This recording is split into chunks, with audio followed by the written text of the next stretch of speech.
Well. Welcome back to my YouTube channel, guys. How are you all getting out there? How do you like my haircut? It's actually getting a little bit long now, so I'm going to have to trim it up again. But yeah, it's getting a bit long now, guys. As you can see, I'm not going bald. I cut it, I shaved it because I felt like it. You know what I mean? But yeah, this is the new look, guys, for a while. Rough and ready, scaring the living daylights out of people around London. You should have seen it when it was shorter. People were crossing the road to avoid me, and I'm not going to lie, they were terrified. Yeah, nothing in the haircut, guys. Joanne Smith, as always, is quickest off the mark. She's back in like a flash. She's had a bit of a strange one, a strange day, but here she is, guys. We did a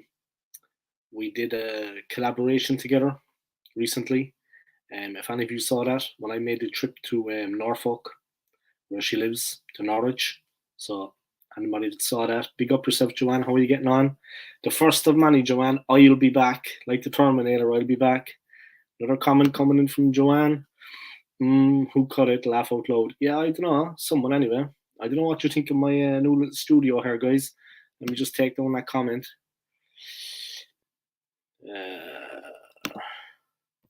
This is what I got going on at the moment behind me. I don't know what you think of that.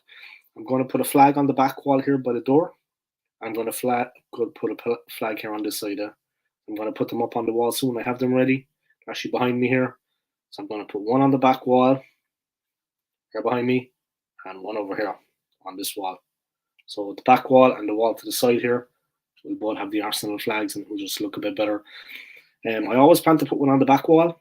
Now I'm going on the side too over here because I just realized when I turned on the camera when I looked at it here on my laptop that wall there is very bare also. So I'm going to put something on that because I have the cushion there. I have the Emirates. I have this Emirates sign on that side that you see here, guys. Thanks to Joanne. I have this Emirates sign. Joanne gave me that. So thank you very much, Joanne. As you see, I still have it. I'm putting it to good use. Comments coming in. Daria Elena. I think that's Daria from work, if I'm not wrong. I didn't realize that was your second name, but how are you getting on? Thank you for tuning in.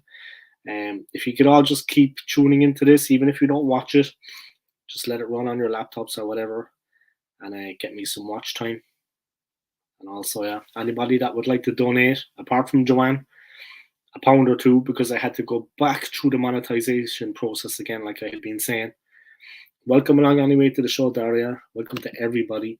But like I was saying, guys, I had to go back through the monetization project. I had to do that again because when I started my channel in 2018, I was living in a different country, in Switzerland. Since then, I moved to UK with my ex-wife. And I had to start the process again, believe it or not, because the code kept getting sent to my old address in Switzerland and there was no way to change that. So I had to cancel one AdSense account where you get paid for the ads, and I had to set up another one. So now I have to start from zero and I have to reach the payment threshold. So if you want to just donate $1, $2, I would really appreciate it. Anybody but Joanne, because she keeps donating. No offense, Joanne. Yeah, don't take that the wrong way. I'm very appreciative, but don't be wasting your money. Yeah, simple as. McManus, man, how are you getting on? Long time no see. If you don't know, guys, if you haven't checked out this man's channel, this man is a die-hard gooner, a lifelong gooner, like myself. He's from the old school. Check out his channel, The McManus Gaming. Do yourselves a favor. Like his videos, subscribe to his channel, and don't forget to comment in the comment section below and let me know what you're thinking. Also, for me, guys, I'm going to put up a couple of comments there. All right. But I'm also going to just mention my own channel, and then I'm going to big up the other YouTubers, the other Arsenal channels, the lucky ones that I will remember.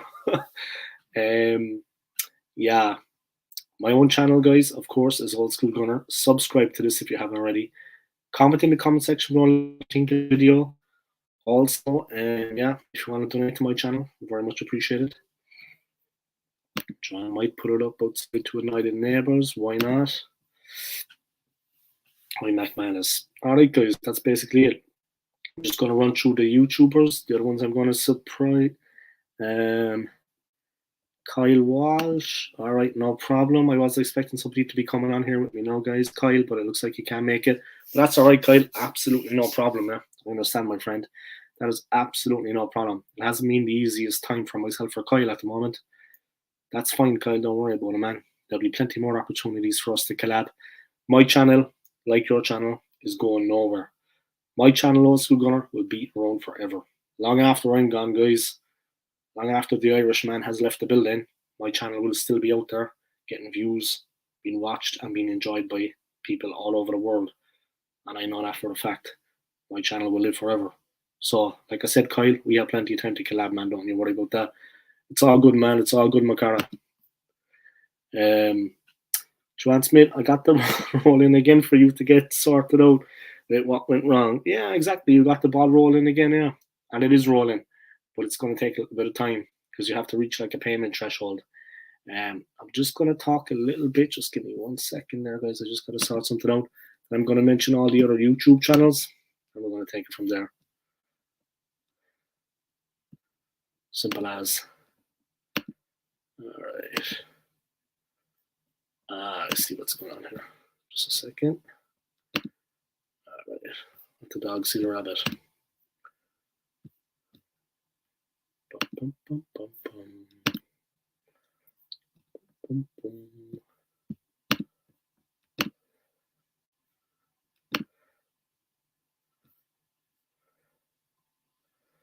All right.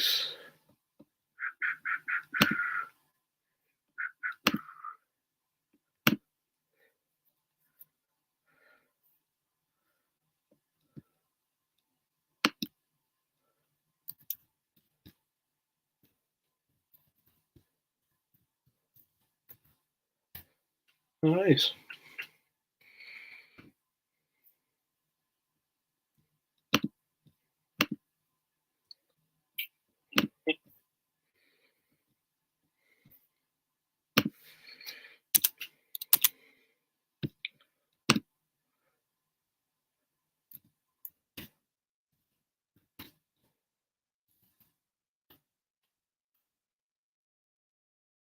All right.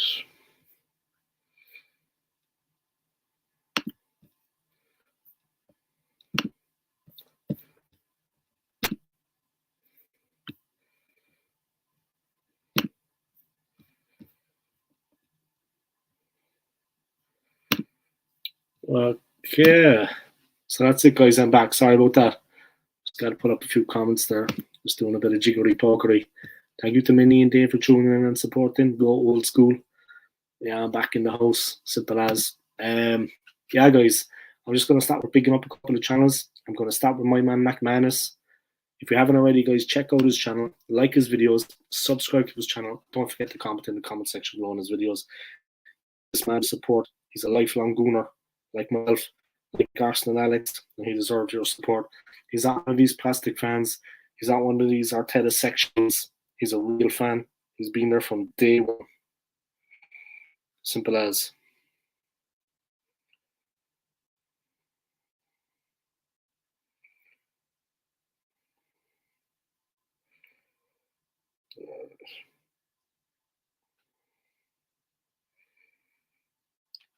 Next, I'm going to mention is, of course, Arsenal Alex.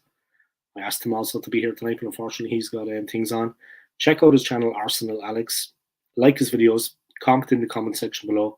If you haven't, subscribe to his channel. Donate to his channel. And check him out on Instagram. His handle is Arsenal Alex and the number 1. I'm also on Instagram, of course, Old School Gunner. YouTube channel, of course, of the same name, Old School Gunner.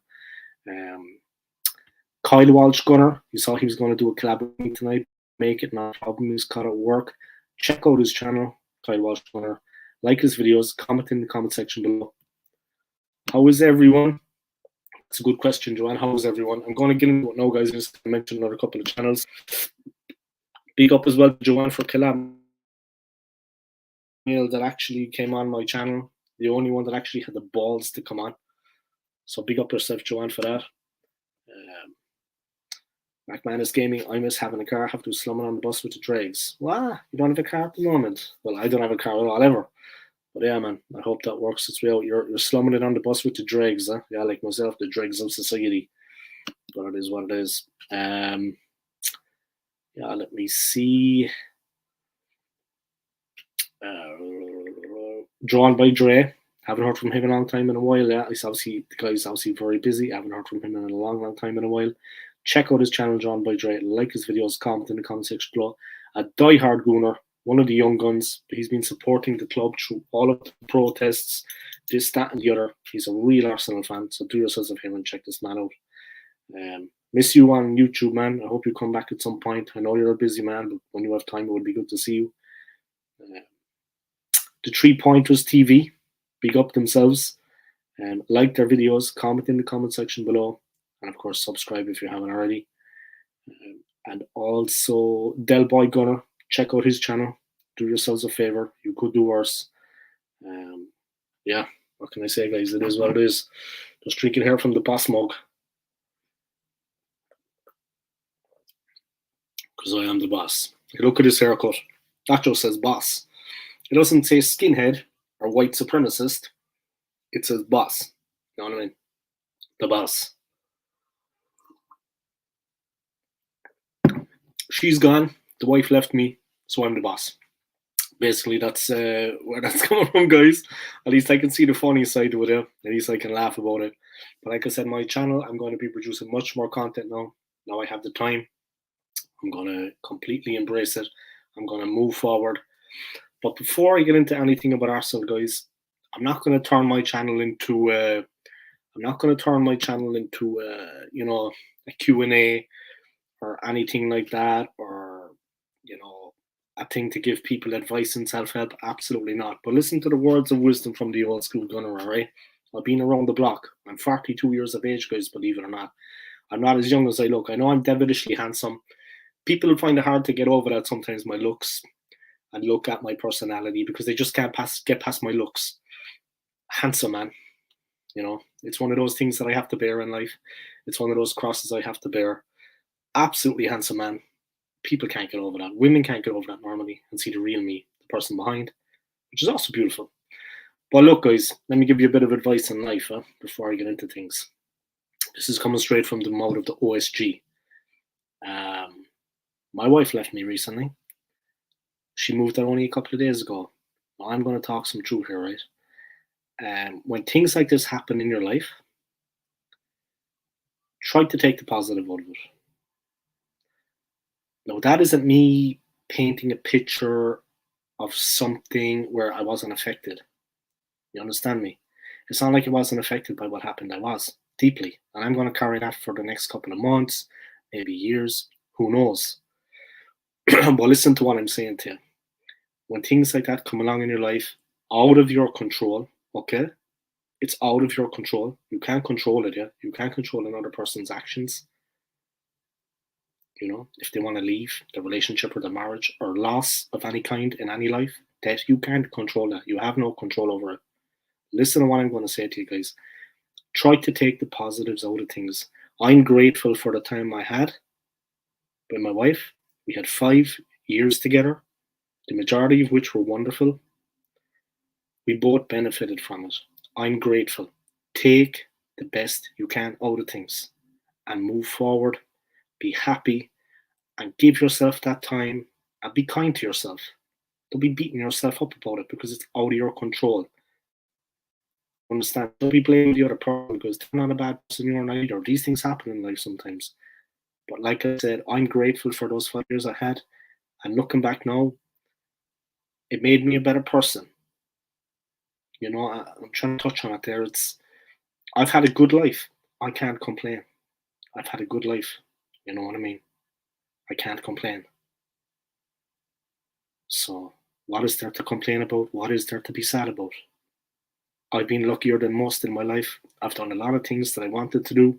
I'm not talking about my YouTube channel here. And I've met a lot of wonderful people down through the years. And I've lived. So I can't complain. I'm not going to lie. Of course it's difficult. Of course it's not something that I ever wanted to experience, losing somebody that you love. But it is what it is. Be grateful and be happy and move forward with a positive mental attitude. And this isn't me just putting this on for the camera and crying myself to sleep at night. This is what it is. Be happy and be grateful and move on. You know, keep your memories. But I am grateful for the time I had. I'm happy to a certain extent at the moment, and things are going to get better again for everybody. So what's there to be sad about?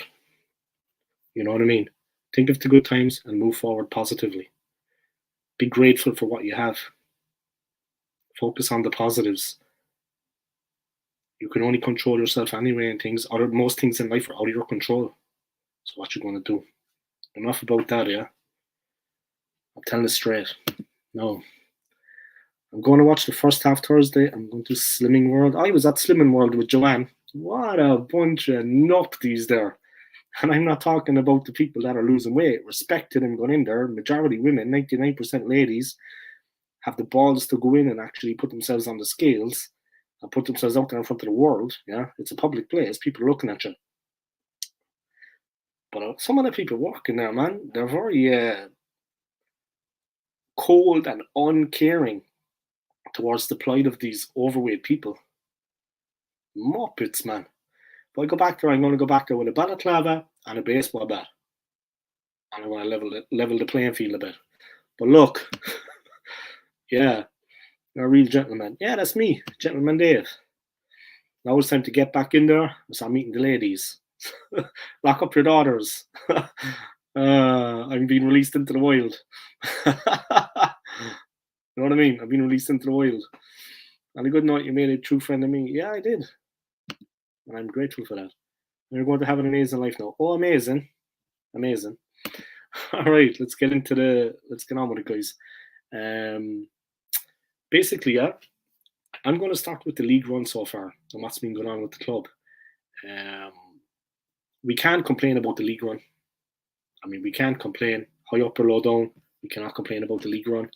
I mean, the form we have been on, the run we have been on, if anybody is complaining, I honestly don't know what they have to complain about. Maybe a lack of signings. Yeah, I can take that. I'm not Arteta in, by the way, guys. I'm Arteta out, and I always will be. So let's have it right. But there has been a monumental effort from the players and from the team and from Arteta himself, to be fair. If anything ever happened, he should step down and become assistant coach. If we got a real manager to come in, a better manager, and let Arteta be assistant, I think he deserves that. The run team has been very good. The players have been given absolutely everything, heart and soul. Lucky win last time all the way to Leeds United, and I wrote a 1-0 to the Arsenal. Did the trick. Goal from Bukayo Saka. A cracker. Same in the Europa League. Away to Bodo. 1-0 again. Saka again with a very fortuitous goal. Came off his mouth into the goal. But you're right, you're looking football, and they've had a lot of good performances so far. I think it's 9 out of 10 we won now. I can't really complain about the run in the league, guys. Let's be honest about it. Let me check the table. First, Arsenal. We've won 4 of the last 5, so we lost to United, and then we went on a run of 4, beating both Spurs and Liverpool guys along the way. That's no mean feat. Liverpool scalped City yesterday. We're 4 points clear at the top. 10 played, 9 wins, draw none, and that 1 loss away to United at Old Trafford.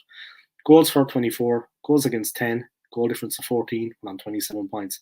Then comes City, 10 played, 7 wins, 2 draws, 1 loss, 33 goals for, 10 against, saving a 23 goal difference, 23 points. Then comes Spurs. On 23 points. They're actually going well, Spurs. They're actually going well. They're up the third. Fair dues, you know what I mean? They're the enemy, but fair dues. Respect. Respect to them. Let me just check something here.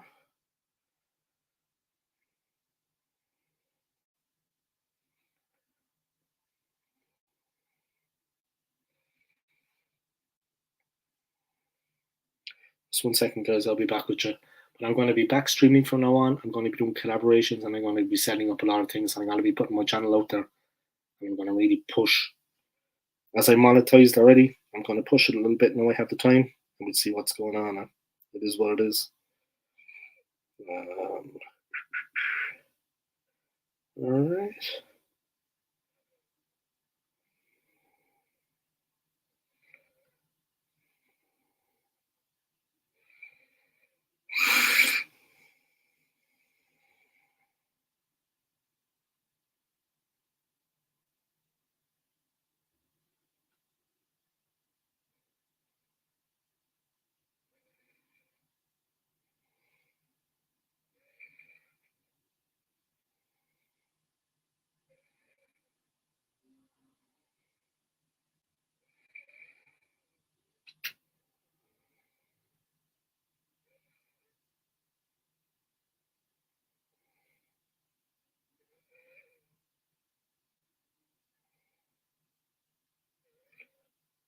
All right. I see I have a couple of people watching. Let me just go back. Sorry there, Taib, man. I see that you're on. I was all right, Taib. How are you getting on, man? I'm not too bad, no, my friend. I'm not too bad. Going through a divorce. I'm not gonna lie. Myself and my wife split. She moved out on Saturday, so place is my own, as you can see. But I'm not too bad, man. I'm not too bad. You know what I mean? And I hope you're well too, yeah? And thank you for tuning in. I really, really appreciate it, Taib. I hope you're doing good, man. I hope you're keeping well. I had work today. I was chilling on yesterday off. I'm back to work tomorrow. But I'm going to push on with my channel. I'm going to be doing a few things. And I'm going to be bringing the old Skool Gunner to the world. And this channel will live forever. This channel will never die. I'm going to do a little something with the back wall here behind me. I'm going to put a flag up. I have 2 flags to put up. I'm going to put one up there. And tomorrow I'm going to get what I need to do that. And then this wall here, I just realized how blank that is too. I'm going to put something up there too. Another flag, just to give it that bit of colour behind me. You know what I mean? But as you can see, I got the Emirates sign on this side. Sorry, that side.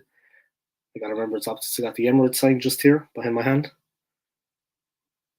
Yeah, over here I have the Emirates sign that Joanne donated. So thank you for that, Joanne. The Arsenal cushion. I have another couple of things behind me you can't see.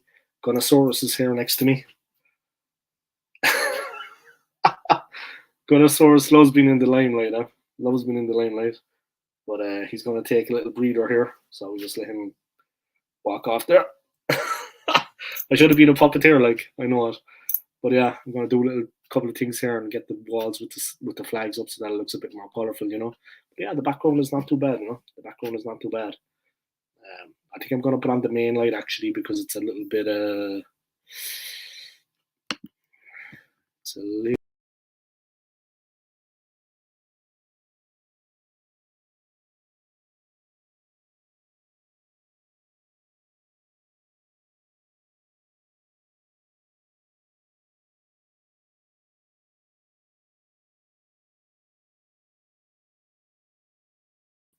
And I'm back. All right, I just had to turn on the main light there. Things are getting a bit dark. It's got very dark here recently in the last 5-10 minutes. But yeah, guys, this is it. Welcome to the Old Skool Gunner. This is the future of the channel. Like I said, I'm going to put a scarf on the back wall here and on the side wall here. I have that Emirates sign behind me. That was donated by Joanne. Here, yep. Joanne donated this Emirates sign. I, of course, have the cushion here. I'm going to put 2 flags on the walls behind me. Make it look a bit better. All right.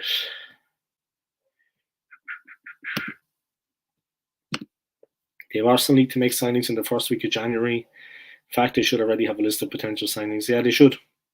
They should. But let me ask you this, Taib, and I agree with you completely. How happy are you with the season so far? I mean, I'm still Arteta out. And Leopard never changes his spots.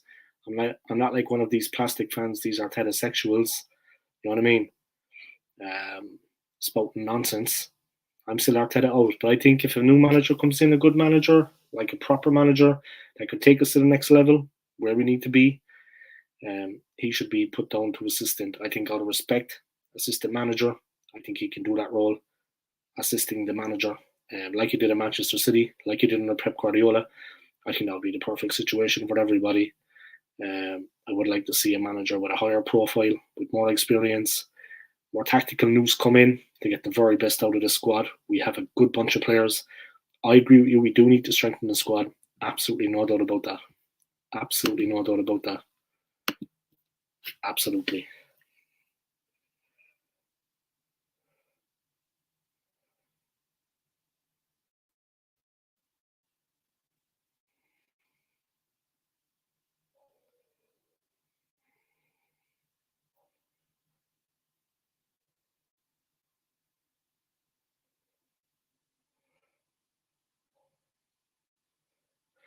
All right. So basically, let me see what's going on there. A lot of stuff going on here at the moment, guys. I'm going to start off by talking about the Leeds United game. I mean, we were very, very lucky to get the 3 points. I'm going to be perfectly honest about it. We have been absolutely incredible in the league so far. We rode our luck now and again, but we got the 3 points in the Leeds game. And to be honest, that's really all we needed. I was happy with the win, not the performance, but we got the 3 points. There was a ruthless streak being developed in the team, and I touched on last season. The team is ruthless, and they go out and they get the job done. That pleases me. That pleases me knowing. We're on a very, very good run. Okay, the last couple of games we haven't been setting the world on fire. We maybe look a little bit jaded. We maybe, like Taib said, need a couple of signings. Let me touch on that as well, guys. I had to go back and I had to set up an AdSense account again for my channel because I switched countries since I set up the channel. So I had to start the AdSense account for the monetization again. And the money that I earned before that, which wasn't anything, right? $20. I have to go back and I have to do that again to get my channel to set up my AdSense account and do it all again. So if anybody wants to delay in $1 or $2, I would appreciate it. But yeah, the Leeds United game, we got the win, we got the 3 points. It was madness out there. I mean, absolutely nuts what was going on out there on the field. How we got away with it, how we actually got the win, is actually beyond me. But I'm just going to go on now and I'm going to talk through the highlights of it. Exactly what happened in the game. I'm sure a lot of people saw that, but bear with me here, guys. And I'll do that.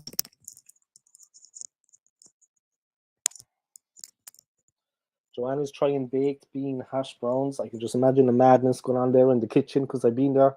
The cat's walking all over the place. The cats actually own the place. They're holding Joanne hostage in the house. I'm not joking about that. If anyone's been there, you'll see Joanne's cats are holding her hostage. I'm actually serious.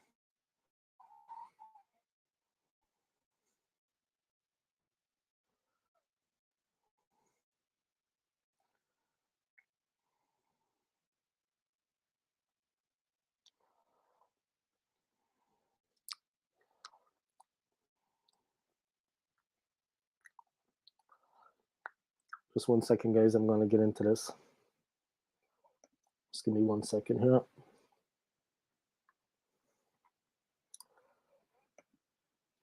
Manny tuning in. Hello, Dave. Got a stream in 20 minutes, so I'm just hopping on to say hi and have a chat. Yeah, and if you want to let my stream run, Manny, I would appreciate it. That I get that little bit of watch time. But it's up to you, man. It's up to you. Thank you for tuning in. Yeah. Whose channel are you going on, by the way? If we're talking to Warren, tell him Dave and Joanne said hi.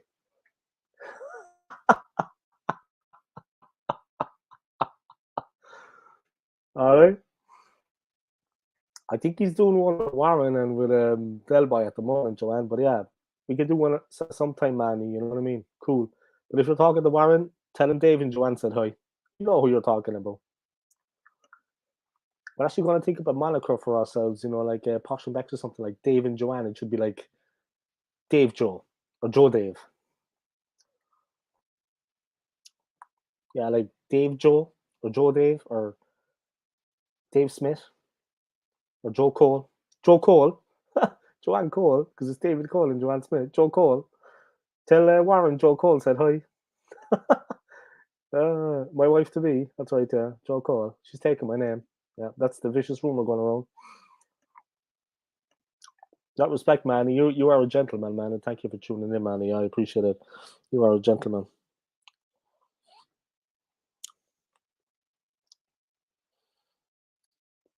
Second, guys, I have a lot of people contacting me here.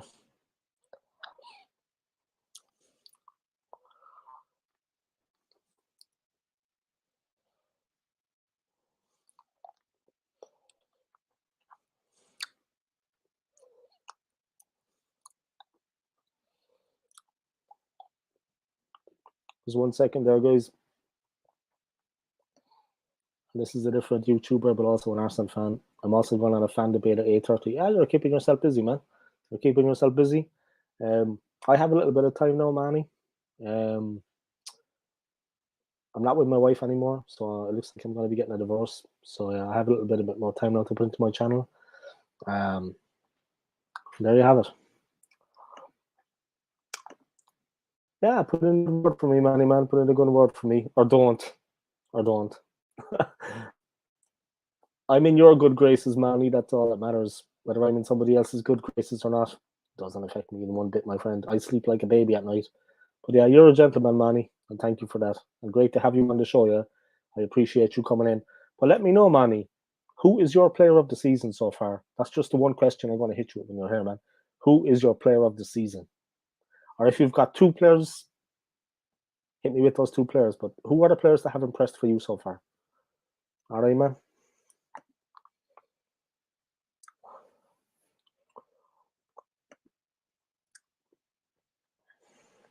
Yeah, big up OSG, not OGS. All right, funny guys. Okay, let me just go have a look at that.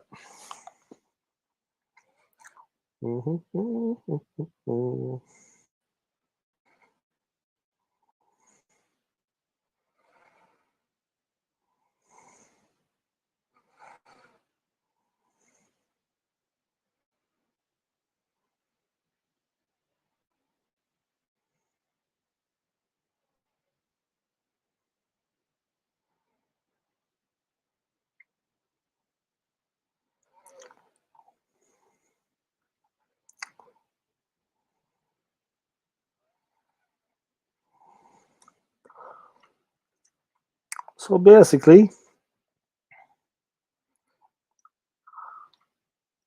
as you can see, I'm crazy busy. Yeah, the background looks good.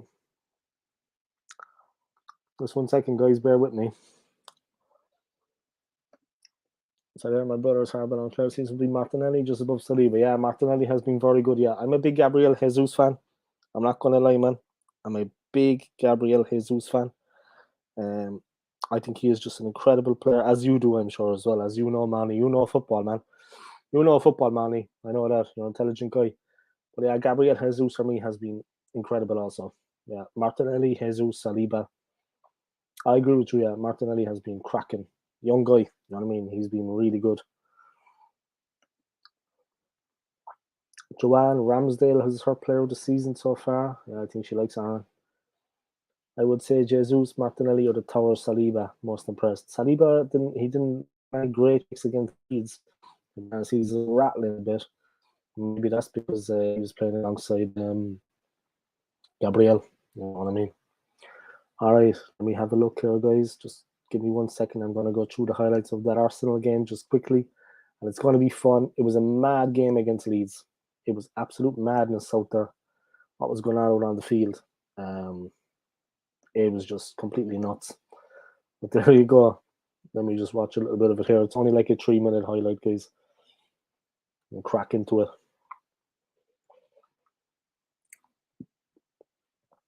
All right. Let's see what's going on.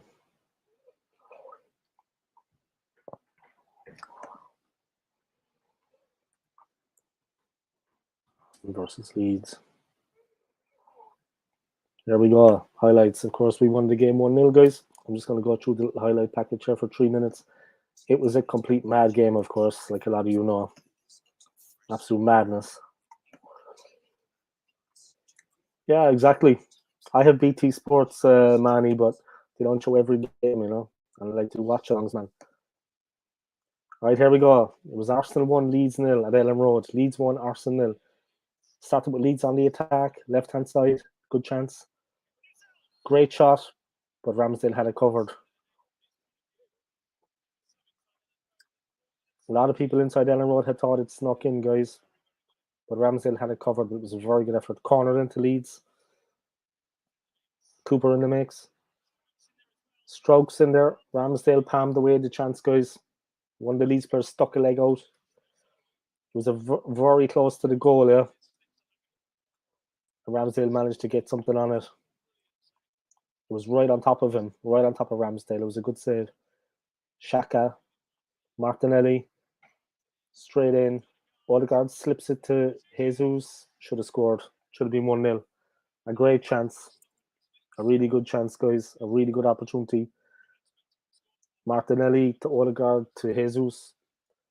Rodrigo for Leeds with a wayward pass to Saka. To Odegaard. A brilliant slide rule pass for Saka, and he hammers it into the back of the net for 1-0, guys. He scored that, guys. A great goal. Hammered it in for 1-0. How did he squeeze the ball into the net from there? Great ball. Rodrigo, that ball from Rodrigo for Leeds was really costly for them. I don't know what he was doing. He wasn't playing the way he was facing. He kicked it back towards his own goal. Saka got a head on it. Odegaard played a 1-2 with him, and Saka smashed it in. Leeds scored then in the second half. Patrick Bamford, but they said he actually adjudged to have fouled our defender Gabriel Margalish. Ref says no goal. He kind of shoved Gabriel out of the way. He leaned on him a bit, got the ball and scored. I think that's why the ref disallowed it. The VAR check is complete. The Leeds manager, you know what he thinks of that, and the crowd booing the ref. Handball from Saliba there. Arsenal very lucky to get away from it.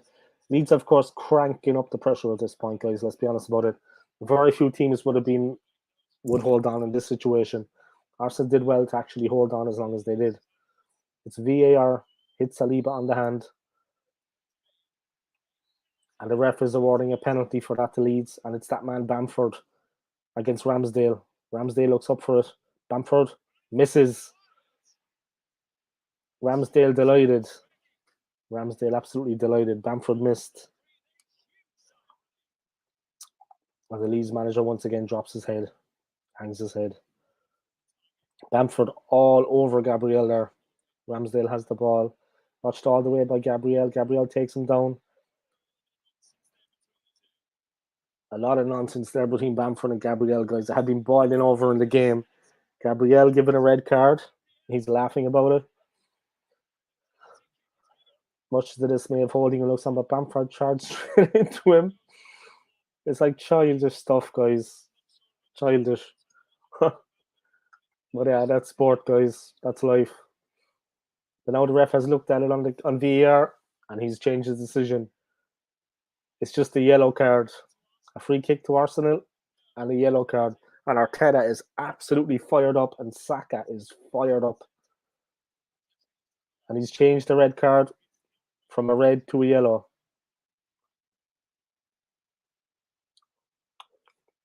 And there you have it. It was an insane game. Absolute madness out there. Honestly, it was just completely crazy. What a crazy game. Good lighting here behind me, actually. Let me know what you think of the background here, guys. Like I said, I'm going to put a flag on this back wall behind me and on the wall just here on my left there. So I'm going to put that up there, and I'm going to just decorate the back maybe tomorrow, next couple of days. But let me know what you think about the background here. I do have a couple of things up there, as you see. Joanne, she donated this Emirates sign that you see here. I got a couple of things. I'm going to make it look good. First, you're not going to see the game wasn't televised. Yeah, it was, man. I would say everyone's favorite Xhaka, but it's hard to improve from improving from the gutter. Hard to improve from improving from the gutter. Yeah, he was very bad. Joanne, I've not seen the goal yet. Joanne, watch the goal, will you? Come on, like, you know what I mean? You have time. Maybe with your phone situation, now you can't, but you have a laptop or something? A win may be a win, but we could be found out very quickly now. A fair for us against PSV, although I think we should win 2-1. Yeah, Manny, exactly. But the way I feel about that, my friend, is if we don't put out a full-strength team, we're not going to beat them. Even if some of the players need to be rested, it's going to be a long season. We did not have European football last season. But even if some of the players need to be rested, in my opinion, we need a full-strength team out. We need a full-strength team against... we need a full-strength team going out against PSV. We need to have our starting 11, our strongest 11. They cannot be underestimated. We can't take them lightly. They are a very good team, and it would be a real cause for concern. For me personally, we need to play the full strength team against PSV. I mean, they hammered FC Zurich 5-0. Now, I lived in Switzerland for 10 years. I've seen FC Zurich play many times. Yeah, I was living in Zurich. I've been to the Letzi Grund Stadium. I've seen them play many times. They're not a bad team. And for them to hammer them 5-0, I mean, Zurich, in my opinion, are better than Spurs. Think what you want of that. But look, 5-0 is 5-0. This is European football we're talking about here. If we don't play our full strength team against PSV, we'll get turned over, and we could even still lose. But we have to play the full strength team against them to have any chance of getting anything out of both those games. Simple as. Whoa, whoa, whoa! Thank you for your comments there, man. I appreciate it.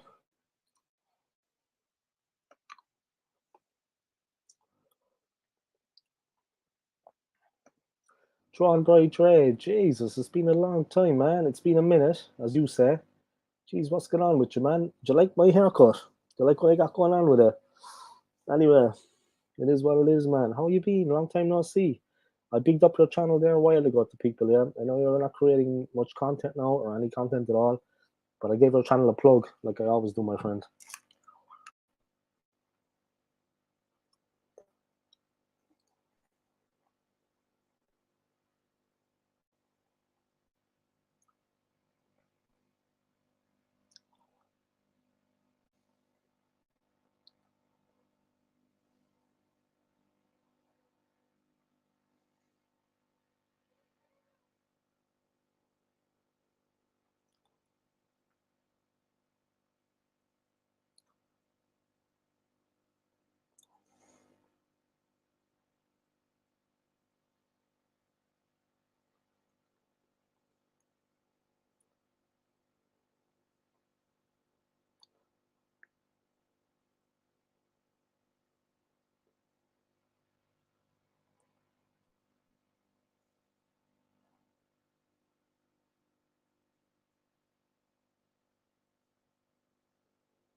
All right, but let me know, man.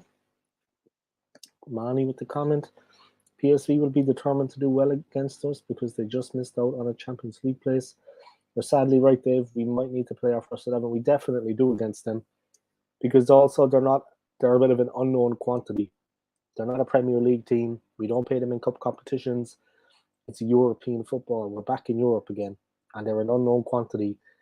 The game is like a one-off as such, or both games, it's like we're going to play two against them. It's like, two random games, and those games are always dangerous. You play Spurs, you know what you're going to get. You play United, you know what you're going to get. Play Man City and Liverpool, you know what you're going to get. But with PSV, you don't know what we're going to get. Those two games, completely random. Anything is possible. We need the full strength 11 out there. Absolutely 110% if we want to be sure of it. And even then we could lose, let's be honest. They're not a bad team. They beat Zurich 5-0. Zurich are not a bad team. Better than Spurs, in my opinion. It is what it is, guys. But yeah, rant over. Just get on my mug there, the boss. I'm going to be doing more and more collaborating, Manny. So I'll be in touch with you, yeah? And you were a gentleman, my friend. Thank you for coming on. Who is this YouTuber you're watching, by the way? Because I'll subscribe to him. Maybe you want to give my channel a plug. But I'm going to subscribe to him and I'm going to drop him a message, yeah? But who is this YouTuber? Yeah? Let me know. I'll sub him, yeah? And I'll turn on the notifications that when he's uploading content, I'll have a look at it. You know what I mean? Just let me know who this YouTuber is, man, in the comment section, and I'll check it out. No bother. But that was the Leeds game, guys.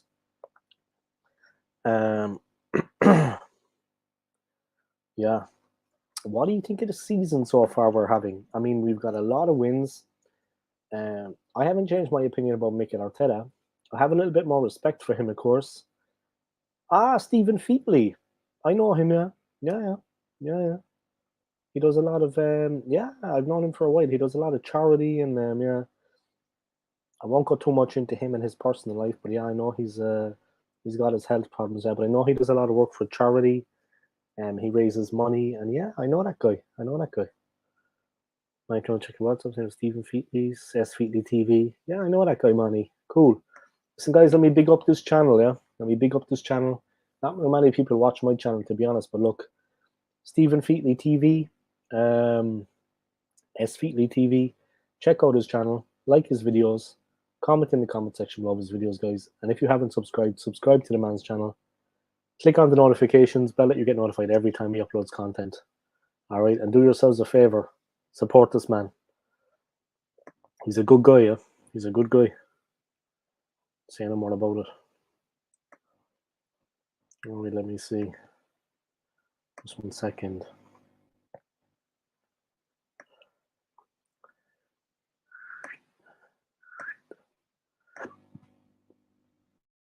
Is that man?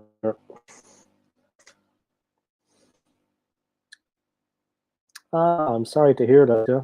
Yeah, I'm sorry to hear that. Yeah, if you want to come on and talk football for a while, man, if you want to come on and talk football for a while, do. It's still early in the night. Yeah, we could go for an hour or so, or a half an hour, or whatever. Let me just send you the link, Manny. Just 1 second, yeah. I know you're watching this anyway, but let me send you the link. Yeah, sorry to hear he's not feeling well. Yeah, I know he's got his health issues. Sorry to hear that the poor guy's not feeling well. Look. Aye, man. We've all got our crosses to bear. There's no doubt about it.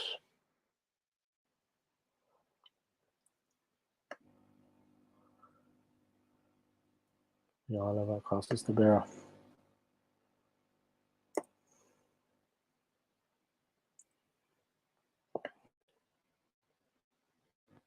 Alright, I'm sorry to hear he's not feeling well. Arsenal gossip column was for today at 7. Geez, I'm sorry to hear that the poor guy's not feeling well. So, aye. Alright, just give me a second.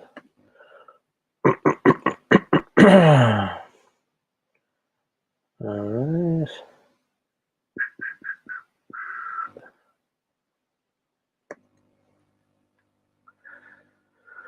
Aye. Yeah, book for an hour, yeah. It'd be good to have you on, yeah. I had Kyle Walsh-Gunner, I had him lined up to come on. But he actually what's your email address, man? I don't want to be taken over. Like, send me your email address there, and I'll send you the link. But yeah, let me get the link there. On my stream.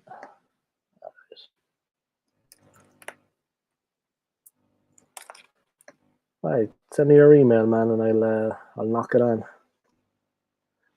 But yeah, I was meant to have Kyle Walsh-Gunner come on, but he actually couldn't because of work obligations. So that's cool, man. You can do it some other time.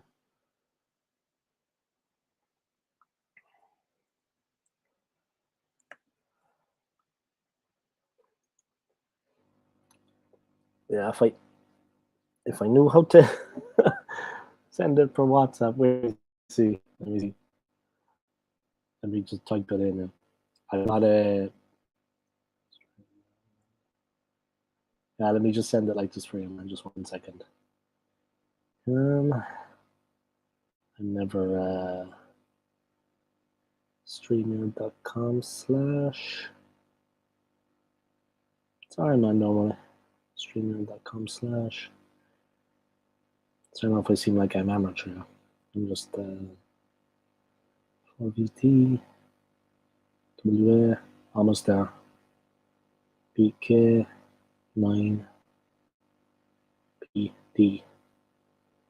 Alright, should be it. Yep, there you go. Let me save your email in my emails.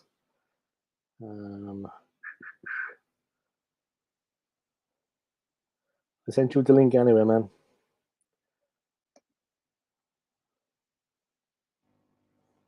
Just see. Next. Anyone UK.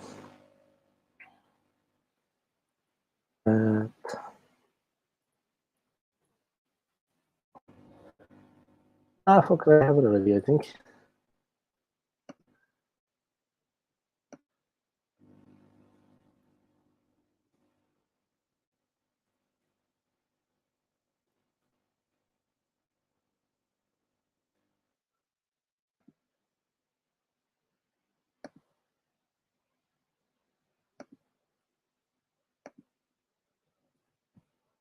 Yeah, but that's cool.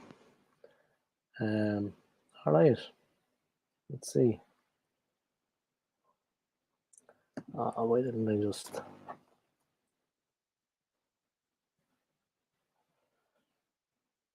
Just 1 second, I'll be with you, Manny, man. I know you're waiting in the wings.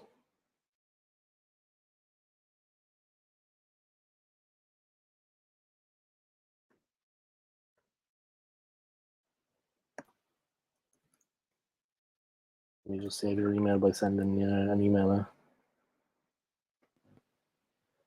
There we go. Email saved. All right. I'm just saving your email anyway, man. Well, let's get back into it. I see you waiting in the wings. This is going to be fun. Guys, I'm happy to welcome someone who's coming on, joining the stream. So it's not going to be as boring. We're going to have someone to actually talk to. There he is, guys. All right. Yeah. You know what you need to do, Dave, is sort of advertise when you're planning on doing a stream, because sometimes if you do things suddenly. Yeah, I know. Yeah, I hear you, man. It's good. I said me kind of following self-pity today, though. I wasn't sure if I come on or not, But yeah, I normally do. I have a lot of people on WhatsApp, and I just hit it up on that. And normally I put it on. I have, like, since I hit 1,000 subscribers, I have YouTube like a collaborators tab, so I put it on that too. And then I put it on Twitter, and I put it on Facebook, of course, because I'm streaming on Facebook simultaneously, as well as Twitch. And I also just hit up all the people I have on WhatsApp that are Arsenal YouTubers and tell them I'm going to be live. And basically that's it. But I could do more. But yeah, like I said, at the moment, man, with the day that's in it, you know what I mean? I was a bit kind of, Yeah, I get that. But anyway, great to have you on like, the show, man. And look, I have a couple of things. But, yeah, feel about your the season Wi-Fi so far. Your Wi-Fi seems to freeze every now and then. I just want to let you know that, because it's like you speak and then suddenly you stop and then you come back again. All right, just give me 1 second, because I have a second one here. We have one downstairs and one upstairs. Let me try to hook into the one upstairs. It might be stronger.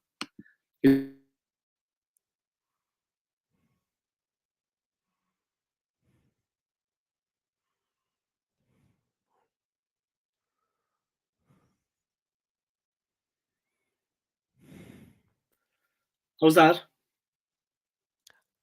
Somewhat better. At least I can hear you. I can hear you clearly okay? Anyway. Is it okay? Yeah, thank you for telling me, because nobody else said anything. No one said anything about it. Thank you for letting me know. Yeah, that's the thing about StreamYard. Yeah, I mean, sometimes, you think it's working quite well, but sometimes it'll just fail you when you least expect it, especially if your Wi-Fi isn't that good. It can cause you problems. But anyway, good to be back on, and thanks for having me. I actually do have another stream at about 8:30 your time, and also that's fine. I'm trying to do some multitasking as well. I'll probably just come on here for about an hour. I might leave it about. That's fine, no problem. It's a pleasure to have you on. Always. Hello, Joanne. Nice to meet you. And you see the difference now. I've got my headphones and my microphone on, so I don't have to shout so much, and it means that I can modulate my voice to be a little bit lower, so I don't sound as awful as I did. I played back that video, and you the worst part about it, Dave, in my opinion, you didn't sound awful. Yeah, but sometimes, for example, if I'm not enunciating too well, it can be reflected in the video, especially if there wasn't a proper microphone. So with Mm. this one having an attached microphone in addition to the headphones, at least I know I have to speak into the microphone to make myself heard. So yeah, it's all good. It's all good. Yeah, the sound is good. The sound is good, and I hope mine is good now, and that the quality, the image is good. Much better, much better, much better, Yeah. much better. What do you think of my hair? You like it? Yeah, it's good. It's good. It's good. I mean, like, did you I'm going shave for it a off for a convict look, cancer yeah. charity, or what did you do? No, I just felt like shaving it all off. Well, Joanne did it for me. Joanne Smith did it for me. Oh, very nice to hear. I called out. I don't know did you see the collab between us, but I called out to see her where she lives in Norwich like a week ago, and I was going to get my hair cut, and she said, "Oh, I actually have a razor there." I said, "You have one?" She said, "Yeah." I said, "Shave it off." It might look good on you too, man. You never know. You should go mad with it. Go mad with it. Try something No, new. listen, this isn't Dave. They listen. I've already shaved my hair twice, and I What? do like it. And I mean, I like it when I do. The only problem is my dad doesn't like it very much. I No. mean, I'm the type of person who likes to let my hair grow a little bit. Then I sort of shave it off and donate the elongated hair to a Ah, cancer charity, which is something ah. always wonderful. So I think I'll do yeah, I that mean, actually the next you know, time. Yeah. doing the whole bald thing, it always suits me. But dad tells me, son, don't do it too often. Yeah, because every time you do it, it grows back even thicker and faster. Interesting question here, Manny. Do you think we will come unstuck at Chelsea? We could if we're not careful. And obviously, these upcoming games, Joanne, will be a test of our squad, a test of how well we can adapt. Never mind the fact that after the World Cup, games are going to be coming thick and fast. So if we're not Yeah. careful, we could come unstuck. We will be coming up against the top quality coach in Graham Potter, who had our number on many occasions when he was Brighton boss. So Mm. that doesn't fill me with too much confidence. And yet we have all these people singing and dancing about winning the league. We've got Super Mick Arteta and all that rubbish. Yeah, and the last week, Manny, the last two games, yeah, like away against Bodo and now away against Leeds, we weren't exactly setting the world on fire. Our form has dipped a little bit, and like that's a cause for concern. I mean, the last two Yes, it games, is, Dave. Yes, we it were is. lucky Yes, both it is. times. Yes, it is. And again, people will say, well, a win's a win, 1-0 to the Arsenal. What are you complaining about? I mean, Dave, this is one of the reasons why I sometimes despise other Arsenal fans. And Joanne, thanks. It's not so much raising money, but you donate the hair to these charities and they make wigs out of them, yeah? And Yeah, make wigs other and yeah, patients can use them. So, yeah. I mean, I'd love to raise money for cancer. In fact, I've got a few friends back in Kent who do a lot of work for cancer. I believe this friend of mine, a childhood friend, she does some cycling all Ah, around yes, Kent, and she raises money yes. for cancer charity. I think she Mm. lost her grandmother to cancer and one or two other relatives. So this is something very close to her heart. Yeah, man. Yeah, it's good. It's good. Yeah, it's a worthwhile cause. There's no doubt about that. I mean, it's something that everybody faces at some point in their lives, either directly or indirectly. Sorry to Yeah. hear that your screen with S. Featley isn't going ahead. Yeah, but you have another one lined up. You're keeping yourself Yeah, busy, man. I think Keep active. he'll be doing it tomorrow, so I'll probably have to, keep my schedule clear because I certainly wouldn't want to disappoint the poor boy. I've been doing a lot Mm. of work with him, and it's good fun sometimes. Sometimes he can, try and be a bit cheeky with me, but he's a good lad. Yeah. Is this Stephen Featley you're talking about? Yes, yes, yes. He can be a little bit, yeah, he can be. I was on it once or twice at the beginning, and he can be a little bit abrasive or direct. I don't know. I found him to be. I wasn't sure, was he tongue in cheek or was he just making fun or was he winding me No, up? no, Or no. He's Arteta out, you see, and he deals with facts. yeah. And of course, now, see, I think a lot of us are sort of willing to give the team a chance. And he's sort of toned down that rhetoric a little bit, saying, you know what, let's try and Mm, be positive and see where it takes us. But then I mm. think we all know that if things don't go to plan this season, we could end up, being back to square one, and it might be time for Arteta to finally leave. And I really don't know if he will because the board still love him for some reason or another. But there's so much proof that when Emery came in and tried to do something similar to what Arteta was trying to do, he never had the backing of the board. And now that Arteta has the backing, what are you guys on about? Tees. Ooh, I see. That's tees, I think, from the 3 Pointers TV. You know the 3 Pointers? I haven't heard of them, but I think I might check that. I might check it out soon. 3 Arsenal fans. I can send you the link later, Manny. I can send you it now, actually. But them is Stapes. One of them is Stapes. I've been to a game with him. One of them is Tees. If I'm not mistaken, Tees correctly, but you're one of the 3 Pointers, right? And then they have another guy. There's 3 of them collaborating. Yeah, that's who it is. Let me send you the link for the 3 Pointers. They have the best editing I've ever seen in my life. It's unreal. It's like the highest level you could imagine. That's really good. The editing of the videos, man, is just Before we go on, Joanne, I just saw your last comment. I'm really sorry about your mum and how she passed, but I hope you know that she's in a better place and she's thinking of you right now. I know she'll be very happy looking down on you from where she is. She's happy with the Lord. Cancer's horrible, and we have to try to do whatever we can to combat it. And so, like I said, I don't want to get myself too gassed up because we've been here before, as I've told you. We start the season well, but then we have a bad run of form, and then we end up with nothing. And all this stuff about how we should be respected, we haven't played City, we haven't played Chelsea, we still haven't played the likes of Brighton, who, granted, won't have Potter, but will still be a team that will be eager to keep the record that they have against us. So, we can't get ourselves gassed up over anything. And early days. Very early.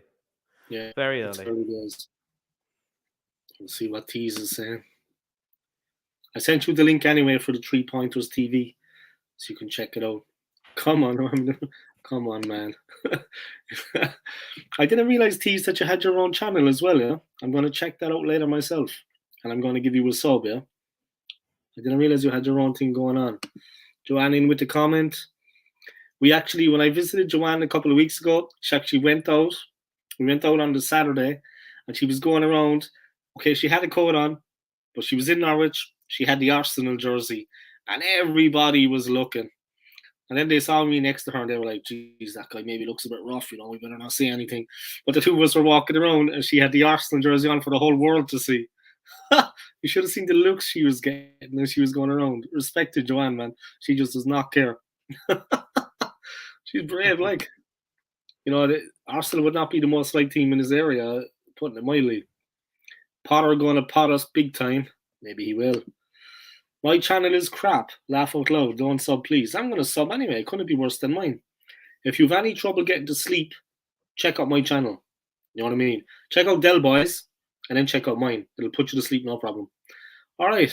No, Del Boys won't put you to sleep. I mean, look, every time joking. every time he does a call-in show, Dave, it's good fun. It's a good crack. But yeah, it is. You might put people to sleep. I mean, I actually do. Let me tell you one thing. I don't know for how long you normally plan to do these live streams. Do you plan to go on for an hour or two, or what's the story? It varies. Yeah, it varies. I depend on I see how it goes. It varies. Once I did one for like 10 hours. 10? Yeah, I did a monster stream. It was good fun. Yeah, it was good fun. But in the end, I was like this. And it was a silent stream for the last hour. I wasn't even talking. I was just eating food. I'm a professional, man. I'm a professional, you know what I mean? But mine definitely sends people asleep. I know it does. I advise it. If you have problems sleeping, Manny, check out some of my streams. Check out the ones with Warren. Warren's don't put me to sleep. I like listening to his streams. His with mine do. You should check it out. The old stuff. I'm joking, Manny, yeah? I'm pulling your leg, man. I'm joking. I know. Typical right, Irish blarney from you. Let's talk football. I met Edu. I don't know, did you see Joanne commented on that? I met Edu like a month ago, purely by chance, Manny. Let me tell you, if you haven't heard already, what happened. I was in central London. I was by the London Eye, by the County Hall. I went in to use the public toilets. It was when the Queen, it was the last day that you could visit the Queen. Yeah, like lying in state.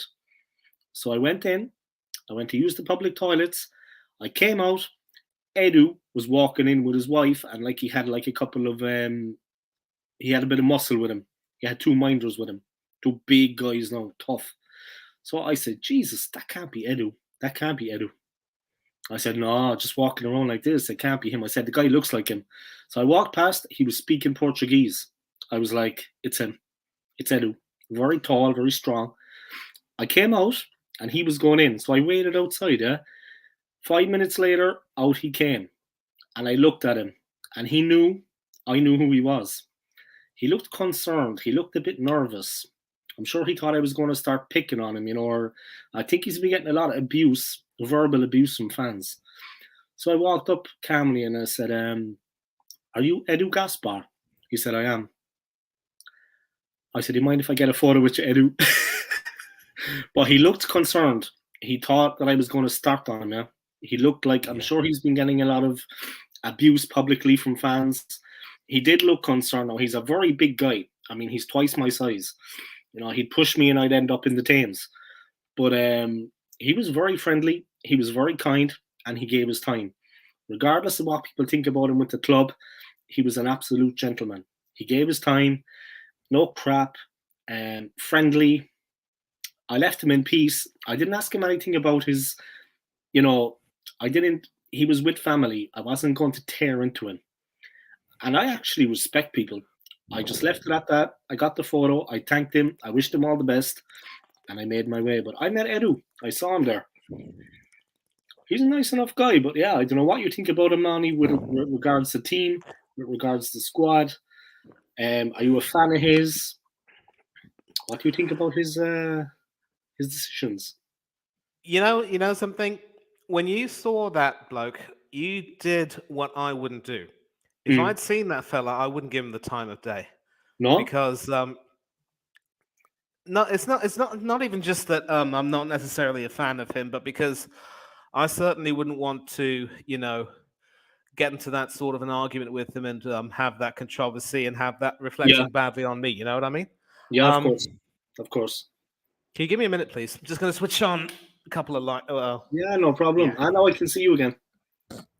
Yeah, so I think there's a light which I just switched on. I think that's made my face a bit clearer now. Now you can see me clearly. Yeah, it looks good. Yeah, I can see you. Yeah, good. So I wouldn't have given him the time of day. I certainly wouldn't have a photograph taken with him. And it's just as well that, you did the right thing at least by not giving him abuse. So, Joanne, I think it's fair to say that if Dave had given him a load of abuse, he was there with a few bodyguards. He was there with his family. I'm pretty certain that Dave would have been thrown in the nick, if you know what I mean. They were, one of them was just a bone breaker. He was an animal. And he was watching me. Exactly. His head was he'd been in about, I'd say, 35 street fights. He looked it. He had marks and scars, and he was a pro. I just left it. Respectful. Yeah. I'm respectful. Yeah. So you were braver than me. You're braver than me because I don't know if I would have had the nerve to go up to him and ask him for a photograph. If it was someone I liked a great deal, then maybe I would have done so. But if it's someone I hate, not only would that person not be worth my time, but it wouldn't be worth me getting into that type of controversy with anyone. It just wouldn't have been worth it. Yeah. Yeah. Yeah. I see that. Did you upload that to Instagram? Yeah, I did. I'll check that out. Because you're Dave Cole on Instagram and Old School Gunner, yeah? Yeah, Old School Gunner is on Instagram. I uploaded the picture. I know you also have another account, Dave Cole, yeah? Yeah, that's my own private account, David Cole. So Dave is Gaelic for David, is it? Dahi. Dahi.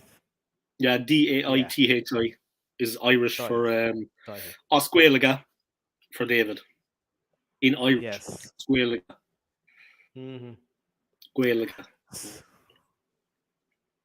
Let me ask you something, Manny. Thank you for coming on. Yeah, I appreciate it, by the way. What do you think of us in the Europa League? How do you see that panning out? I mean, not just PSV, but in general.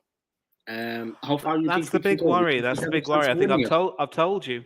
I've told you that we. I mean, you now agree that we have to play our best team against PSV just to make Yeah. sure that we don't finish in second and have to have that playoff. And it shouldn't be this way, to be honest. And there have been some people who've been saying that playing in the Europa League so far has been a bit to our benefit because we haven't been forced to play our best team as of yet. And yet, given that our some of our fringe players have not really been as impressive as we'd like them to be, I don't know if we can afford to take any sort of chances because Mm. we really need to make sure that we pull our socks up. We've played 3 games, we have won all 3, but against Zurich in Switzerland and of course against Bodo in Norway, we haven't looked impressive at all, and that is really a cause for concern. Yeah, that's true. The last 2 games, I don't think we're going to win it. Of course, the teams that aren't going to qualify in the Champions League, they're going to come down into the Europa League. So we'll have to see. But here's another thing. I don't know if you noticed any sort of trends, but whenever English teams and Spanish teams come up against one another in European competition, it's normally the Spanish team that outlasts us and goes through. I mean, last year I think Liverpool were able to outlast Villarreal because I think it's fair to say that Villarreal imploded. But again, whichever Spanish team it is, they have players and they have a system which is somewhat more conditioned to going far in these European Cup competitions. For some reason, we don't quite have that. We still don't really have that. And I don't know if you've noticed, but the 2 European trophies that we have won, the Fairs Cup and the Cup Winners' Cup, they've since been discontinued. So we've never won any trophy that is still currently being played. And it hurts me because I like the Cup Winners' Cup a great deal because it gave the domestic cup competitions a lot more meaning. Now, I mean, if you win the FA Cup or the League Cup, you just get thrown into the bloated Europa League. I think they might have altered it so that if you win the League Cup, you go straight into the Conference League. I'm not too sure. I really don't know. But again, it's like, they brought in this new competition with more and more teams coming in. Everything just feels so devalued, if you know what I mean. Yeah, it's true. We did come close once, though, to winning the Champions League. We were very unlucky that year. Yeah, 2006. My God, man. Oh, I'll never forget that game. It haunts me to this day. Poor Henri, he gave everything he had, man, but they were kicking him. They were kicking him all over the field. In the end, he just broke down in about the 75th minute. He couldn't lay man, and we were giving as good as we were getting until the sending off. We were well in there, well in with a shout, but we could have been the first London club to win the Champions League, before Chelsea. But unfortunately, that's just the way we haven't come close to it since. I'm just reading Joanne's comment. If that had been Overmars instead of Edu, I would have said, I'll have a photo and then say I'll have your number 2. Yeah, Overmars was quite good looking. I mean, personally, I liked Emmanuel Petit, that flowing long hair and those sharp eyes of his. Petit's wife. He was French. His wife was nice too. Yeah. To come on our live. When are you guys having a live? Maybe I'll get in touch with Dave and maybe we can come on. I've been going live on a few other streams recently and I might be starting my own channel very soon. But if I get some time, sure, I'd love to join you. If you're starting your own channel, Manny, I will subscribe instantly, man. Cheers, man. I'll make sure that you get informed. Yeah, we've got the World Cup. Yeah, the World Cup balls up our season, then the Coronation May, last game of the season. How rude.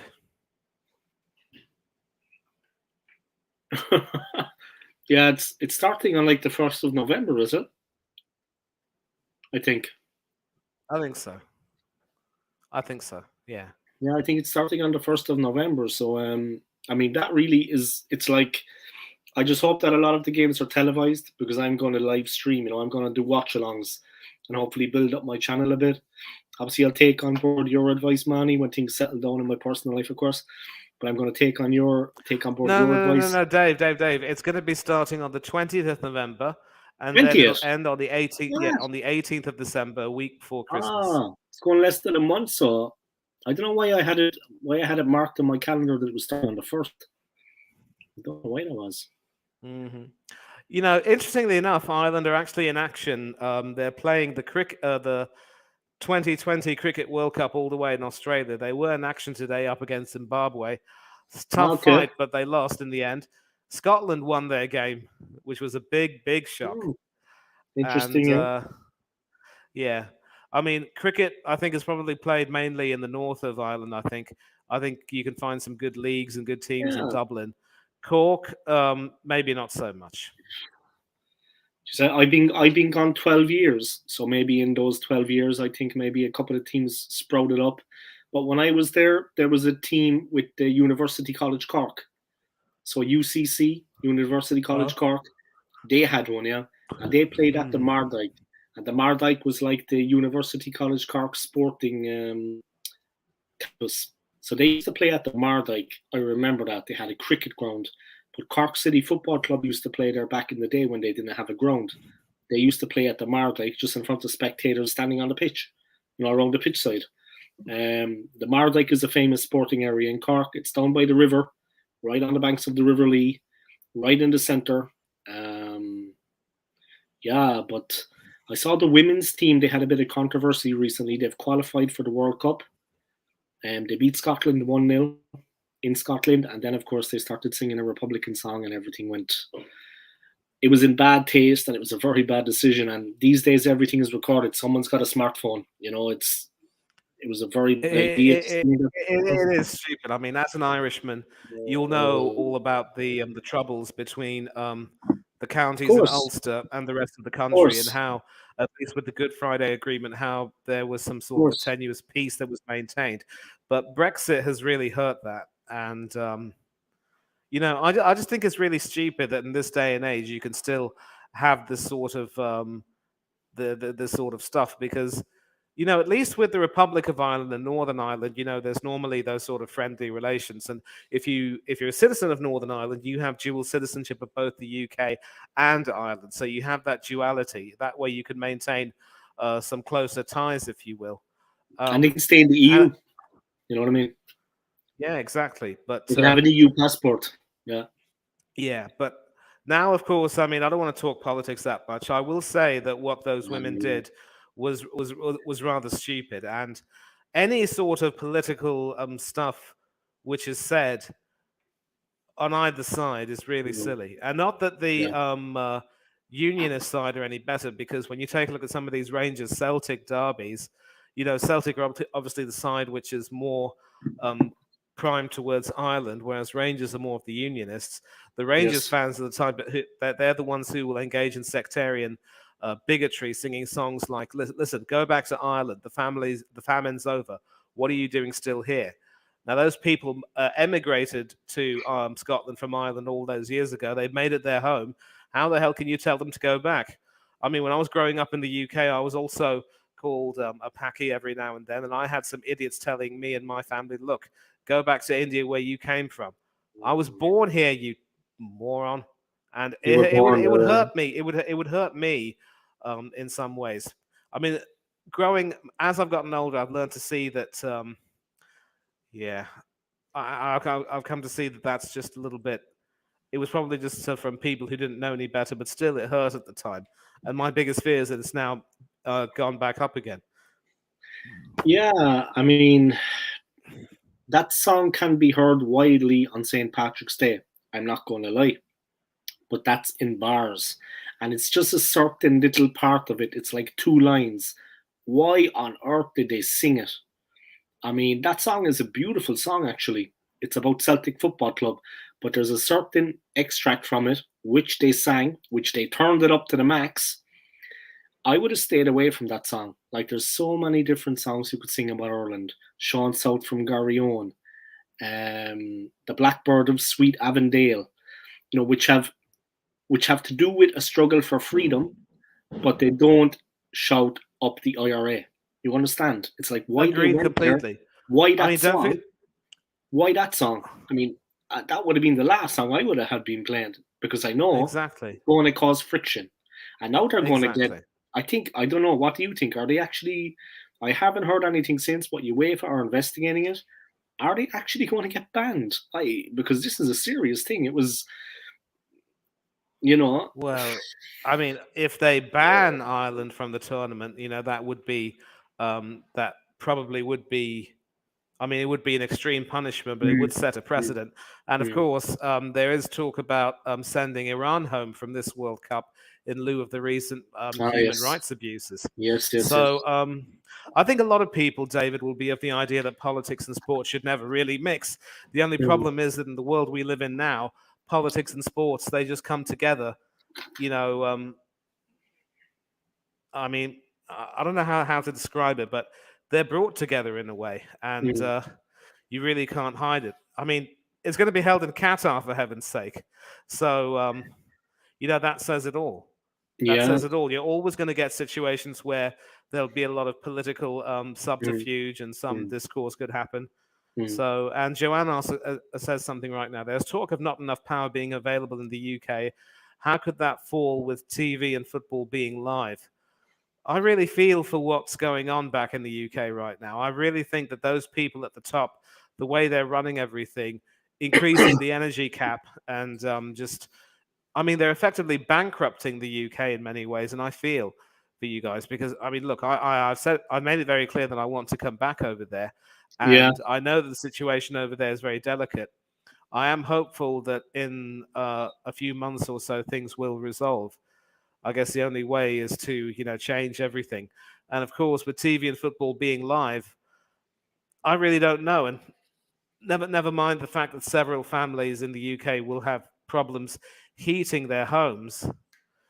It could be rather difficult in many ways. So, Joanne, if you're watching this, I do hope that you've got some good security measures for yourself, and I hope that you'll be able to have a decent winter. It won't be too cold for you. Mm, Thinking of mm. you and a lot of other people. Yeah, it's, you know what? I haven't been in the UK that long. Living here, for example. Now, of course, this is a different time in my life for other reasons. But when you get caught up in something like I'm moving through my life at this point, it's been a constant thing now the last like 2 months or so about this energy crisis, about this and that, about, it is concerning. And I mean, even for a person like me, it would make you a little bit apprehensive and a little bit, I'm definitely concerned about it because you have to consider then the knock-on effects. Like I work in a hotel, Manny. I'm not going to name which hotel I work for in central London, but I work in a hotel and we were at 98% capacity on Saturday night. But so we were almost at full house, which is good. Yeah, London is booming. But we have the lights on and we have the TV on. You know what I mean? It's going to hit everybody and they're going to have to cut hours. So for me, like just when I'm getting a foothold in the UK, even though my wife has left me, but work-wise, I'm just getting a foothold, a job I need, it's concerning. I'm not going to lie. It is. I laugh now, but it's in the back of my mind, definitely. And I think a lot of people, COVID, Brexit came. Okay, cool. London has a lot of muscle. Then COVID came, knocked this stuffing out of us. And now this, you know? Anyway, we're getting into politics here, guys, but yeah. We're gone off football completely. Yeah, no, we'll get back. We'll get back. I mean, obviously, going back to football, I think there will be some sort of sanction for the Irish women's team, and I think it's Definitely, yeah. another reminder that as a sports team, you can't really mix politics and sport too much, but sometimes there has to be a little bit of consistency. Whether it's Celtic raising these Palestinian flags or some other or some of these songs being sung, I think a lot of people will want some. Consistency to be applied. But of course, back to football, the World Cup will stretch us in many ways, and I think it's fair to say as well that a lot of these, established internationals are probably looking to save themselves for the Mm, World Cup because they don't want to mm, get injured. There are a few injuries right now which yes. are affecting England's team, and obviously Reece James being out, Trent Arnold was injured. He might be coming back, but I still don't think he'll make the squad. And there are a few others. Kante won't be playing for France. Richarlison might be out for Brazil. So many people are now, getting hurt. And the idea, I only hope, Dave, that never again will there be a situation where the World Cup will be held in the winter. It's stupid. It's unnecessary. It's a mid-season. Mid-season. Yeah, mid-season. Yeah, it kind of got. Obviously, we don't have any control over it. It kind of got past. It kind of went under the radar almost. That it was going to be starting in November, running till December, finishing up a week before Christmas Day. They kind of put that under the radar. We didn't kind of maybe take notice. There's been a lot going on in the world recently, the COVID thing, everything, this and that. And now all of a sudden, here we go. It's around the corner. It's almost upon us. And it would make you think, mid-season, yeah, it's going to be interesting. It's going to be different. It's going to be very, very interesting. I don't think that Gabriel Jesus, Margalles, and Martinelli are featuring for Brazil. That's what I heard. They're not going to feature for Brazil. Interesting. They're not even in the squad. But Brazil have a wealth of players, I think. I mean, maybe in a year or two, these guys will be back in. But for now, I think they're being overlooked. That's a good thing for us. Because they're 3 important players for us. Yeah, that's how I see it. Yeah, I mean, obviously, I wasn't expecting Jesus to do very much, and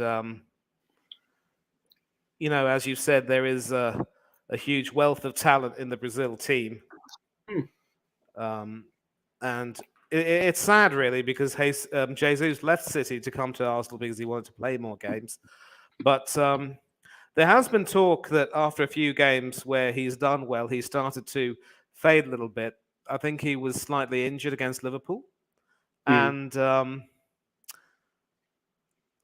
think, of course, he hasn't really had the best record for the Seleção either. So I think Tite has probably taken a lot of those things into consideration.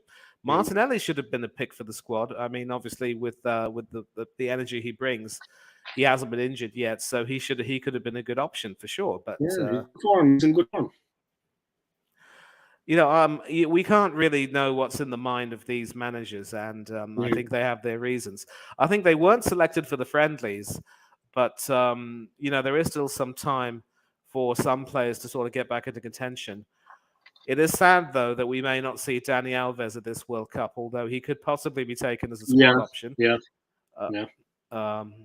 Because obviously, if you take Thiago Silva, maybe if you bring on Dani Alves as well in the squad, it might be a little too heavy with regard to experience and age and so forth. But we'll see what happens. I'm a little bit worried about England's selection, of course, because in defence, I couldn't stomach the idea of playing someone like Harry Maguire, who has been badly out of form with United this season. And Southgate, for some reason or another, still trusts him. And we have a lot of other headaches. We're not going to have Calvin Phillips. So who's going to be that strong anchor in the centre of midfield playing alongside Declan Rice? I mean, Jordan Henderson will be in the squad, but then he'll retire after the tournament. And, we've got our own problems. And I was even asking Del Boy what he thought about Ireland's chances in these upcoming Euro qualifiers. I know you've just finished the Nations League and you avoided getting relegated into the third tier, which is good. So you'll be playing alongside England and Wales. Scotland, of course, will be Tier A, which is amazing for them. But apparently Del Boy is making it very clear that as long as you've got Stephen Kenny as your coach, you're not going anywhere. And I don't know if you've seen them play on the telly. I don't know what you think of Kenny personally. I think he's taken the team forward, but maybe that's because we have a couple of better players now. I think he's a good manager. I don't know who else can take over from him. I mean, now that I think about it from time to time. I like him. I like Stephen Kenny. I don't want to disagree with Del Boy. I respect his opinion, But I think Stephen Kenny can do things with the squad. But you've got to understand one thing. It's like Roy Keane said back in the day. It's like dear old Roy. He said, at the end of the day, we're a small country. We have a limited pool of players. We're going to be up against it. Whatever manager comes in. I think Kenny is doing the best at what he has at his disposal. We're playing a bit more football. We're definitely playing a bit more football. We're not just lashing it up from the back. There's football being played. I like Stephen Kenny. And when I was living in Ireland, and I remember him when he had all that success with Dundalk, he was a coach that I admired because he delivered. International level is different, though, Manny. It's a different level. Different level, man. It's the highest level. I don't know who else could be coach for us. I mean, do we want to go for a foreign coach? I mean, we had Giovanni Trapattoni that time. I mean, that was a bit of he almost got us to the World Cup, but, I don't know. Yeah, he did qualify you guys for Euro 2016 as well. Yeah, and you had the misfortune of being in a group with Italy, Spain, and Croatia, so you were all on a hiding to nothing. Yeah. So Trapattoni was decent. He got the team winning, but it was almost a throwback to an antiquated style of football, not unlike that of Jack Charlton. So I think I would probably say that in terms of getting you guys to play football, McCarthy actually was a really good coach. And he really was a... I mean, in terms of the player quality, the players you had under Jack Charlton were outstanding. But McCarthy was able to mold a new team, of course, sort of around Roy Keane and a few other players like Staunton and Quinn and Robbie Keane and a few others. Damien Duff. Yes, Damien Duff. Kevin Kilban, of course. Yeah. Matt Holland came in, and of course Steve Finnan and Ian Hart. Gary Kelly also. You know your football, my friend. You know your footballer. I mean, I do like the Irish team in a way, because I remember watching them in Italia 90, and I thought this is another team I can get behind. And of course, when it comes to international football, I am primarily an England fan, but I do cheer for the other teams in the British Isles, even the Republic of Ireland. Although like the local teams. Although you're technically not a part of the UK, I still have a real fondness for players that you would know from English football. They come from English divisions. Yes. A lot of them play in the first division, or some in the Premier. Several of them were even born in England, don't forget.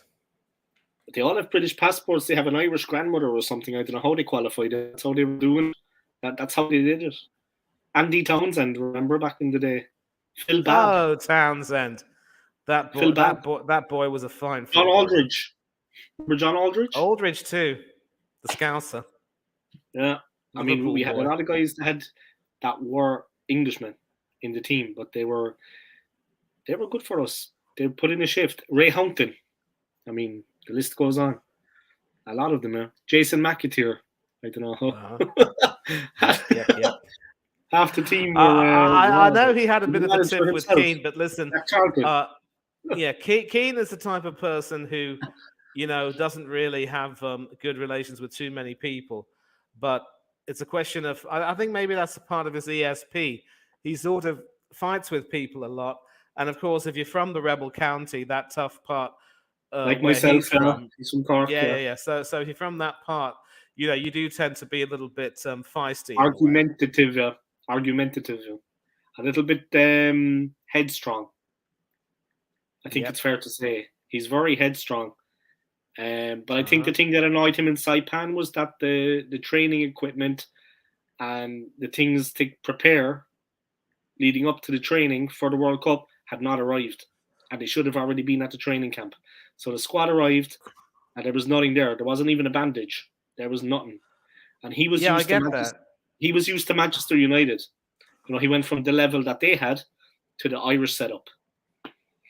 That's what made him blow a gasket. He lost the plot completely. Yeah, but here's the thing. Here's my view on this. And I did say that I would do a video on this, but that would probably have to wait for Keane to say something stupid, because ever since the Saipan incident, he's always had reasons to be bitter about Ireland and the way he felt he was mistreated.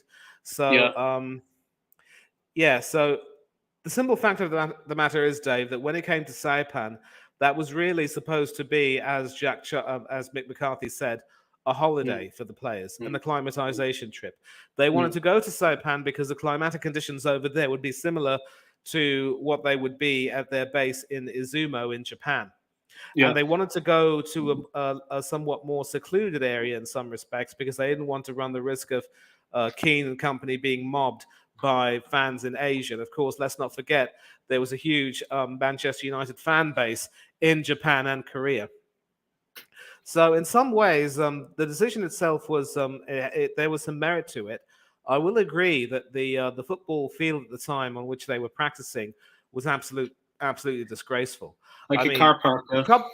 yeah, proper arrangements should have been made to make sure that they had a good Right. training pitch, and Mm, I think they did receive some assurances from the authorities in Saipan that the mm, pitch would be ready and that it would be of mm. good quality. But clearly, one look at that, and you could tell that they didn't live up to Yeah. their word.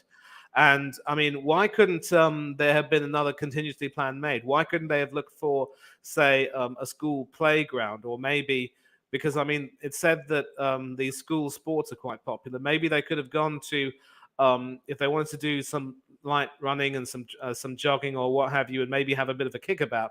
They could have improvised and found um, ex Norwich player Dave loves Norwich.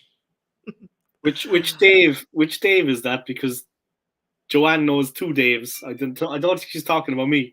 I think she's talking about the other Dave. No. Joanne, It's could you obvious, clear man. that up, Because listen, Joanne? Could you clear that no, up? listen. She lives in Norwich. You go and visit her. So I think she's talking about you.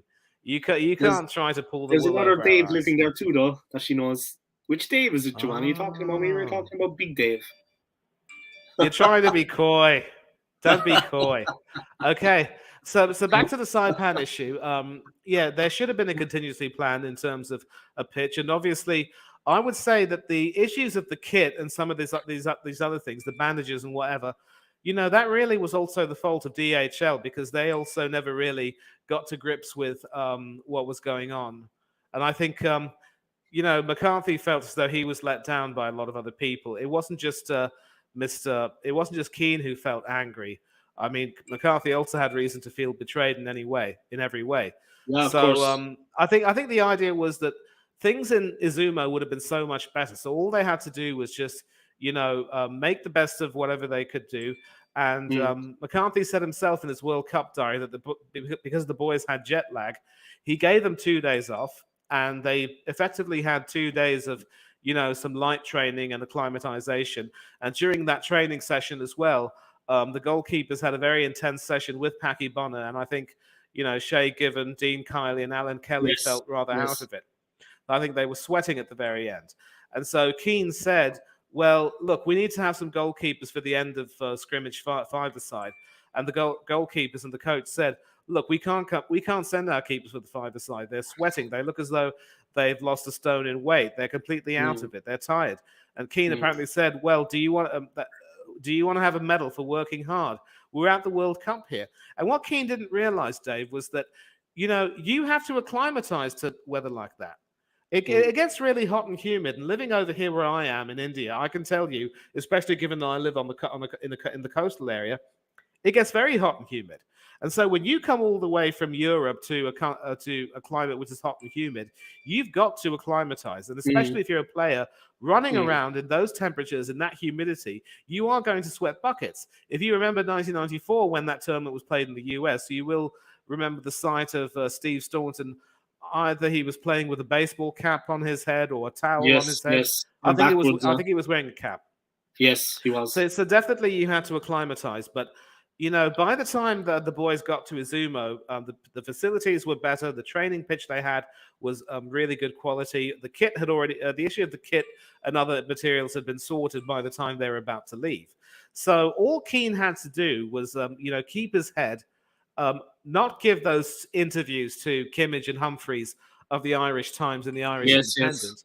And if he had kept silent, everything would have been just fine. In fact, McCarthy made it crystal clear that none of his players were allowed to give any interviews. Mm, So why mm. couldn't Keane have shut his mouth?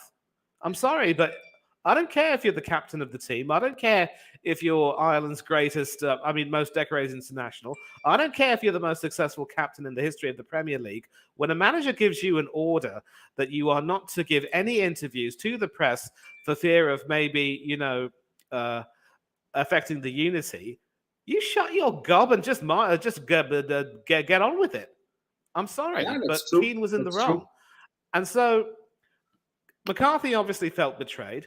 And especially with what Keane said, a lot of the players seem to accept the way things are with regard to preparation. Maybe that's why they're at the level they are. Basically insinuating that the majority of his teammates didn't have the ambition to try to strive as hard as he did and were happy to settle for second best, which is stupid. Every single person, Dave, who is good enough to make a World Cup squad has the ambition to do as well as they can. He told Ferguson that he wanted to win the whole thing. I mean, did he honestly think that Ireland would actually, be in contention to win the whole thing, considering the teams they were up against? Granted, a lot of the big teams... a bit fanciful. Yeah, granted, a lot of the big teams didn't really do well in that World Cup, France being an example. But again, you can't really just make those sort of outlandish claims like that. So obviously, McCarthy felt betrayed. He was right to call Keane for a team meeting, and it wasn't a public meeting, so to speak. It was sort of within the confines of the squad. He wanted to discuss the interview. And then obviously, Keane went mad. There is this insinuation that McCarthy accused Keane of faking an injury, but I can tell you that none of the players in their autobiographies remember McCarthy saying that. I think McCarthy himself said he only asked him, why did you skip the second leg of the playoff against Iran after telling me that you were willing to play? And Keane misconstrued that as McCarthy accusing him of faking an injury. None of the players ever testified that McCarthy accused Keane of fake it. No. Yeah. And again, McCarthy made mistakes. He never should have. He should have made it clear that Keane wouldn't travel to Tehran no matter what, because Keane had done his business in the first leg and I think was allowed to go back to Manchester for treatment. So he should have said that, fine, you've done your job. But if it's true that, obviously there was no way that McCarthy was going to want to, wouldn't have wanted to jeopardize Keane's injury, but he also knew how important he was. But having said that, if Keane's injury was that serious, I'm pretty certain that McCarthy would have said, "You're not traveling with us to Tehran." And then Keane went back to Manchester, didn't have treatment on his knee, and went on to play over the course of 10 days 3 full games for Manchester United, 2 Premiership games, 1 Champions League game, and the opponents were Leicester, Bayern Munich, and Arsenal. So for someone who had a serious knee injury, why would he be suddenly fit enough to play all those 3 games? Okay, maybe it might have been very demanding games. Yeah, exactly. So there's a lot more to the whole Saipan thing that meets the eye. And as much as I believe that Mick McCarthy made some mistakes, and he was certainly not perfect or flawless by any means, it really is Roy Keane's own fault that he didn't play in that World Cup. And I don't know if any people watching this on playback might want to agree with me on this, but that's basically my opinion. And I can even cite a few sources, including one brilliant source from a person who's documented everything and who, Taib, good to see you, brother. How are you? And he documented everything and came to the conclusion that it was basically because of Roy Keane that Roy Keane didn't play in that World Cup, although Mick McCarthy was certainly not blameless and things should have been a little bit better. But McCarthy did his best in many ways. He helped rally the team after that, and they could have made the quarterfinals only to miss out by that really fine margin. So, again, it's a question of how things work out. And it just goes to show, David, that when it comes to the international football paradigm, team unity and team chemistry are far more important, because unity will always beat talent if that talent is not unified. And especially if as a captain you're going to be a pot stirrer, then I'm sorry, there's no place for you. And many of the players who've been chucked out of their squads during that tournament itself for either disrespecting the manager or their teammates, Roy Keane is no exception. So Keane has to look inside himself and just, move on and not talk so much about it. And maybe if the press, to be fair, wouldn't ask him about it so much, maybe we wouldn't have any more controversy about it. Yeah, true. But yeah, the team did well anyway without him. As much as I hate to say it, the team did well without him. It bonded them. They unified. He went back to Manchester. United sent out the private jet, and they continued on. They continued on to the next training camp. It unified the team. It bonded the team. And there was definitely a strength of character. There was definitely a lot of purpose. Keane as well, I think, got confused because they also say that Mick McCarthy, for example, he wasn't born with a silver spoon in his mouth. And Keane has a chip on his shoulder. He thinks that Mick McCarthy came from royalty. Mick McCarthy had a tough upbringing as a child. I know that kind of went a bit there, sorry about that. He had a tough upbringing as a child. He come from a working class family, a poor background. So McCarthy was also not one to rest on his laurels. And he had battles to get where he got in life. And that was another thing that Keane... completely. Yeah. No. You were saying... It's a pity they couldn't work in tandem, yeah. It's a pity they couldn't work in tandem. It is a pity they couldn't work in tandem. But it just goes to show that sometimes you need to be willing to compromise and understand where another person is coming from. And Arsenal's worst player, well, it's certainly not Granit Xhaka, but at the moment I would have to say Martin Odegaard.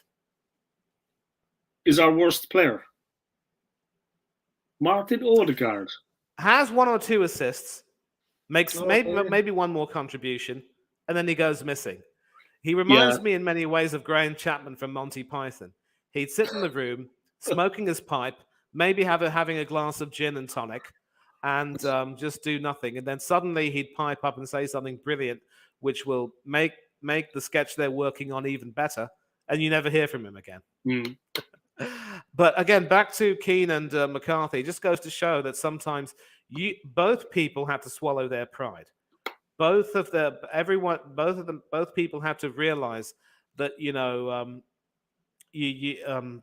regardless of your differences of opinion, regardless of how things are between the two of you, you've got to put everything aside and provide a chance. Yeah, of course. Keane has to be more understanding of the pressures that McCarthy would face, and McCarthy also, would have to be a little bit more understanding. But in that interview with Eamon Dunphy, McCarthy made it very clear he pampered Keane, gave him the captaincy, and allowed him to come later than everyone else for training and the match, and leave earlier than everyone else because of his club commitments.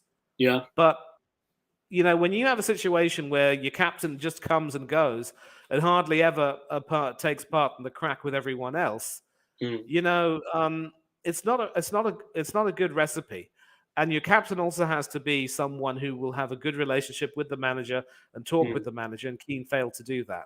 So hopefully from that experience, more international teams will remember that respect between the captain and the manager, especially when you're preparing for a major tournament, is always important. The manager has got to be on his game, have his finger on the pulse with regard to preparation and so forth. And the captain himself should be humble enough to be willing to see that he is not it's not about him, it's about the whole. The captain has to, play his part, not just as a player, but also as a leader of men. And it's sad that throughout his career, Keane, despite his achievements, has never played in the Champions League final or a World Cup as captain.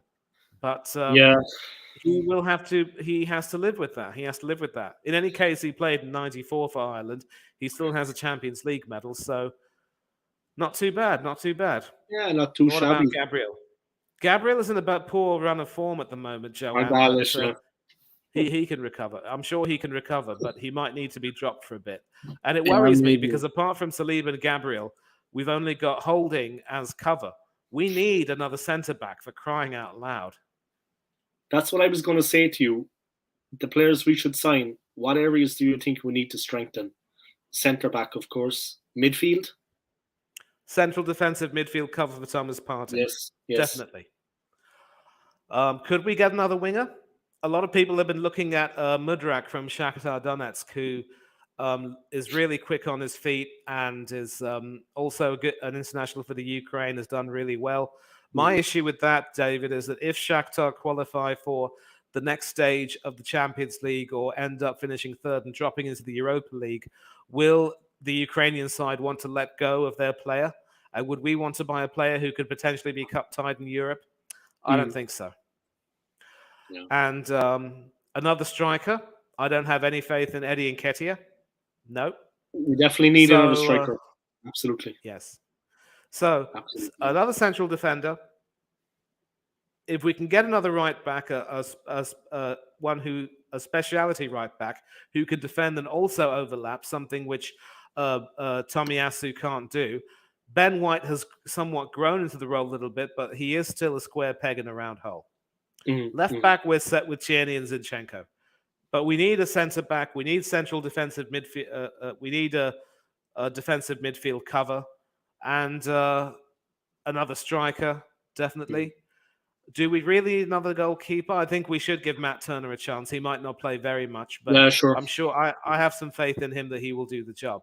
But again, what angers me is that by refusing to sign anyone in January of last season, and also this season in the September window, I think Arteta has basically shown that he really can't be trusted when it comes to, knowing what's best for the club.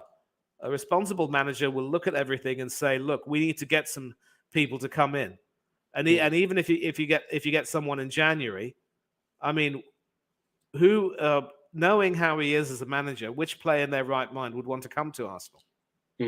He only got Jesus and Zinchenko because of his Manchester City connections. Yeah.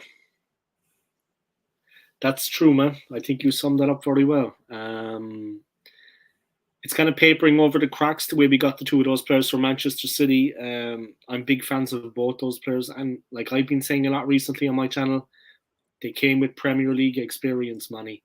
And that is no amount of money in the world can buy you that. Both of them are winners. They have a winning mentality and they came with Premier League experience into the squad, into the first team. And I was delighted when we signed him. Zinchenko also. I mean, he's a very, very competent footballer. But we're definitely lacking in certain areas. But let me ask you one thing. This is getting on slightly off the point now. What do you think of Haaland at City? How highly do you rate him? I mean, yesterday wasn't his best day. They lost against Liverpool away. But how do you rate that player? I mean, he is a very good player, right? I mean, do you think City are going to win the league with him? City are going to win the league, full stop, with or without him. And I think he has obviously come over there to upgrade the striking arsenal. He is an upgrade over Gabriel Jesus, who wasn't prolific at City. Decent record in the Champions League with Jesus, but not really in the league. And, he has come in and really, done very well in terms of scoring goals and keeping himself involved. I think, there are going to be a few occasional games like yesterday against Liverpool where he finds that things aren't as easy as he believes they are. But once he gets over that hump, we'll start to see the best of him again. And he will continue to score. He will continue to find a way. But it's also further proof of how good a motivator Jurgen Klopp is. Because after they lost to us, very unfortunately, it must be said, because we were the beneficiaries of some contentious VAR calls ourselves. Yes. Yeah. He motivated them by saying, "Look, it's now or never. You've got to beat Manchester City and prove that you have the mettle to stay in this Premiership and continue to fight and continue to aim higher." And credit to them, to a man, they rose to the challenge and they beat Manchester City very well indeed. I was delighted for Salah. And this could very well be the start of them, getting back that confidence. The only problem is, I said the same thing after the Bournemouth game when they won 9-0, and they still continue to stutter. But I think now it's going to be different because a lot of the new players like Luis Diaz and others have sort of settled in. I think the three-man front line is starting to connect very well. Núñez still needs to make sure that he times his runs a lot better, and also get his scoring boots on. But he looks okay now, and the midfield looks to be better. And I think without Trent Alexander-Arnold, Liverpool's defense looks a bit tighter. The only question is, could Milner play at right back for 2 games in the span of a few days? Interesting to see. But again, it just goes to show how injuries can decimate any team. It was good to see Andy Robertson coming back. And Gomez has done a good job in the defense. He can play at centre-back or right-back. Very good utility player. So again, at least Van Dijk. They have a strong goalkeeper too, man. They have a very good goalkeeper. I mean, the way he picked out the ball to Salah for the goal, and he made a couple of good saves. One of the best in the world. One of the best in the world. He made a couple of good saves from Haaland. He kept Haaland at bay. One of the best goalkeepers in the world by far. Yeah. Brazil's number one, no doubt. I don't know, did you see the Haaland chance? But he stayed on it when it was 0-0. He stayed on his feet. He didn't go down, and only when Haaland actually struck the shot, like Haaland kind of hesitated, he shimmied, then he shot. And Alisson stood on his feet, and then he got something on it. It was a very good save. I rate Alisson. Alisson. I rate him higher than I rate Edison. Because who was the actual captain at Liverpool? Sorry to interrupt you, but who was their captain? Jordan Henderson. Yeah, it's been him for a long time, right? Yeah, and if he doesn't play, it's James Milner. I don't know, should we give it to Alisson? That's why I'm saying it. I know he could, but here's the thing: if Henderson doesn't play, it's Milner. If Milner doesn't play, it's Van Dijk. And certainly, if Van Dijk couldn't play, then maybe Alisson could have it. But I don't know. We'll have to see. Joanne has made it clear that she would like to see James Maddison coming in. Is Maddison the type of party player that we need, though? He definitely would be useful as, cover for one of our wingers. And, where would he fit into the team, though? I just don't see him, Joanne, having that sort of strength and that ability that Partey lends. Someone like Wilfred Ndidi from Leicester would be quite good, or even Douglas Luiz from Aston Villa. We nearly bought him, and Villa ended up, in preparation for that, buying both Jan Bednarek from Southampton and Leander Dendoncker from Wolves. Yes. But in the end, he didn't get sold. And that's another example of the incompetence of Arsenal in the transfer market. And Arteta had the nerve to, congratulate himself by saying, we should be credited for showing discipline and not indulging in panic buys. Who is he trying to fool, man? I mean, he fell over himself. The club fell over themselves at the last moment to try and get Douglas Luiz. And then when they couldn't get him, it's as if they're selling us a horse and delivering a donkey. They're insulting our intelligence. They're calling it something else. Yeah, and that's another reason, Dave, why I can never get behind Arteta and this current board. And I think Tayyip made a brilliant comment. Even if Arteta were to win the league, he'd still want Arteta out. I don't know. I'd be willing to give. Tayyip would still sack Arteta in the point a better manager, and certainly there are more competent managers out there in the world. Absolutely, I'm thinking someone like a Pochettino who could be going to Aston Villa, someone like a Tuchel who could end up ironically managing England. So there. More than a few others I can think of. Probably not Brendan Rodgers, given how his stock has fallen at Leicester, but there was a time when I wanted him, and I thought he would have been really good with us. Yeah. But I think, Tayyip, I will say this. If Arteta manages to succeed, whether it's getting us into the Champions League or even winning the Premier League, if he does succeed, then maybe, we can give him a chance for one more season and see if he can build the team further. But that's also his remit. He's got to build the team even further and take us even further from there. And after what happened with Ranieri at Leicester, we will know that even if you achieve success one season, you're only as good as your next season. Tina Turner is a clown.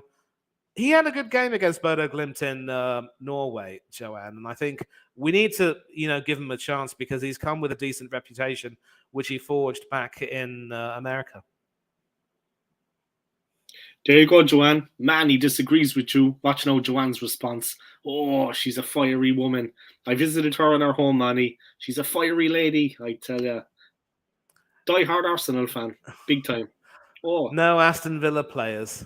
No, but that guy you said, Villa have some good players. I mean, and like I said about the two that came from City, okay, we might have been, like I said, lucky because Arteta had been involved there when he was under Pep. The Premier League experience is important, man. If we can get players from Premier League teams, it's worth its weight in gold. I mean, they already know the opposition.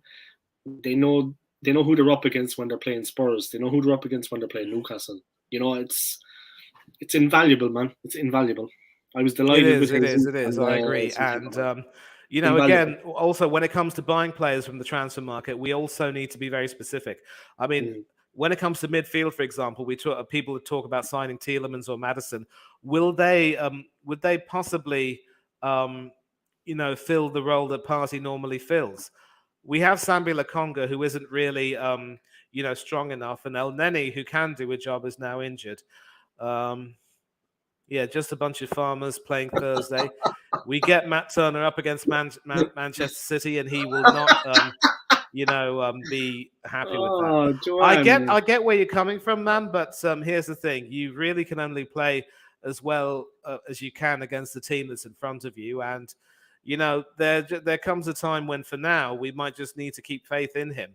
I mean, I'm sure that Arteta and the board couldn't just turn around and say, we've seen you and we've made a mistake. I mean, they did that with Runarsson, but Runarsson was awful against Manchester City, ironically, in the League Cup. So they corrected that mistake. But so far, Turner hasn't really put a major foot wrong. But, I mean, I don't have much faith in Ramsdale either, but he has done well enough to keep the number 1 jersey. But difficult times ahead, I'm afraid. Difficult times ahead. Yeah, we haven't quite got into the crunch point of the season either. Yeah. The Manchester City game is going to be interesting. I'm not going to lie. I honestly didn't see us beating Liverpool, and I'm not being negative. Yeah, I didn't think we were capable of it. And like I said, we also got a huge slice of fortune in that game, as we did in the Leeds game. Yep. But the last Manchester it exposed a lot of frailties that I thought maybe we had fixed. When we went 2-1 down, Arteta panicked. He made a couple of substitutions, and we threw everything at them. We still had another 20-25 minutes to get back into it. We were only 2-1 down. We launched forward, and they hit us for the killer third. We still had the 20-25 minutes to pass the ball around, find our rhythm. We were actually getting on top of them in the midfield areas. We were using the ball well, and we were getting enough possession. There was no need to panic at 2-1 down with 20-25 minutes to go, is all I'm saying. He made the subs.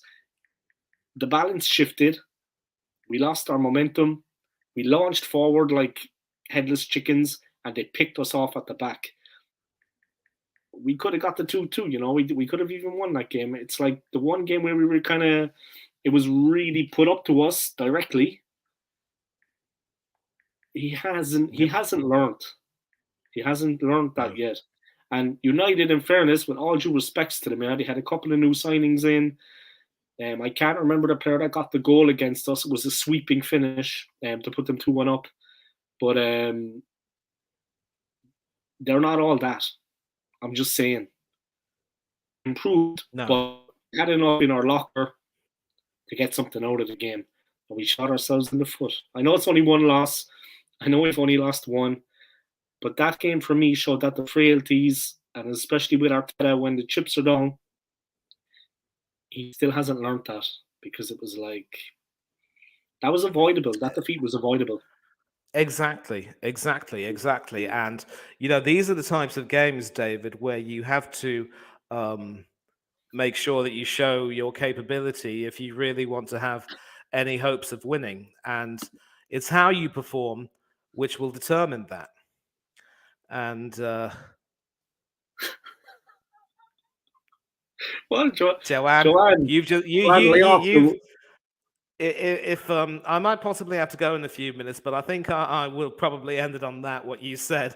But yeah, Dave, so when we come up against City and Chelsea, we have to improve our performances. Those performances will determine our mettle as championship contenders or top 4 contenders. And if we don't perform well in those games, we deserve all the scorn we can get.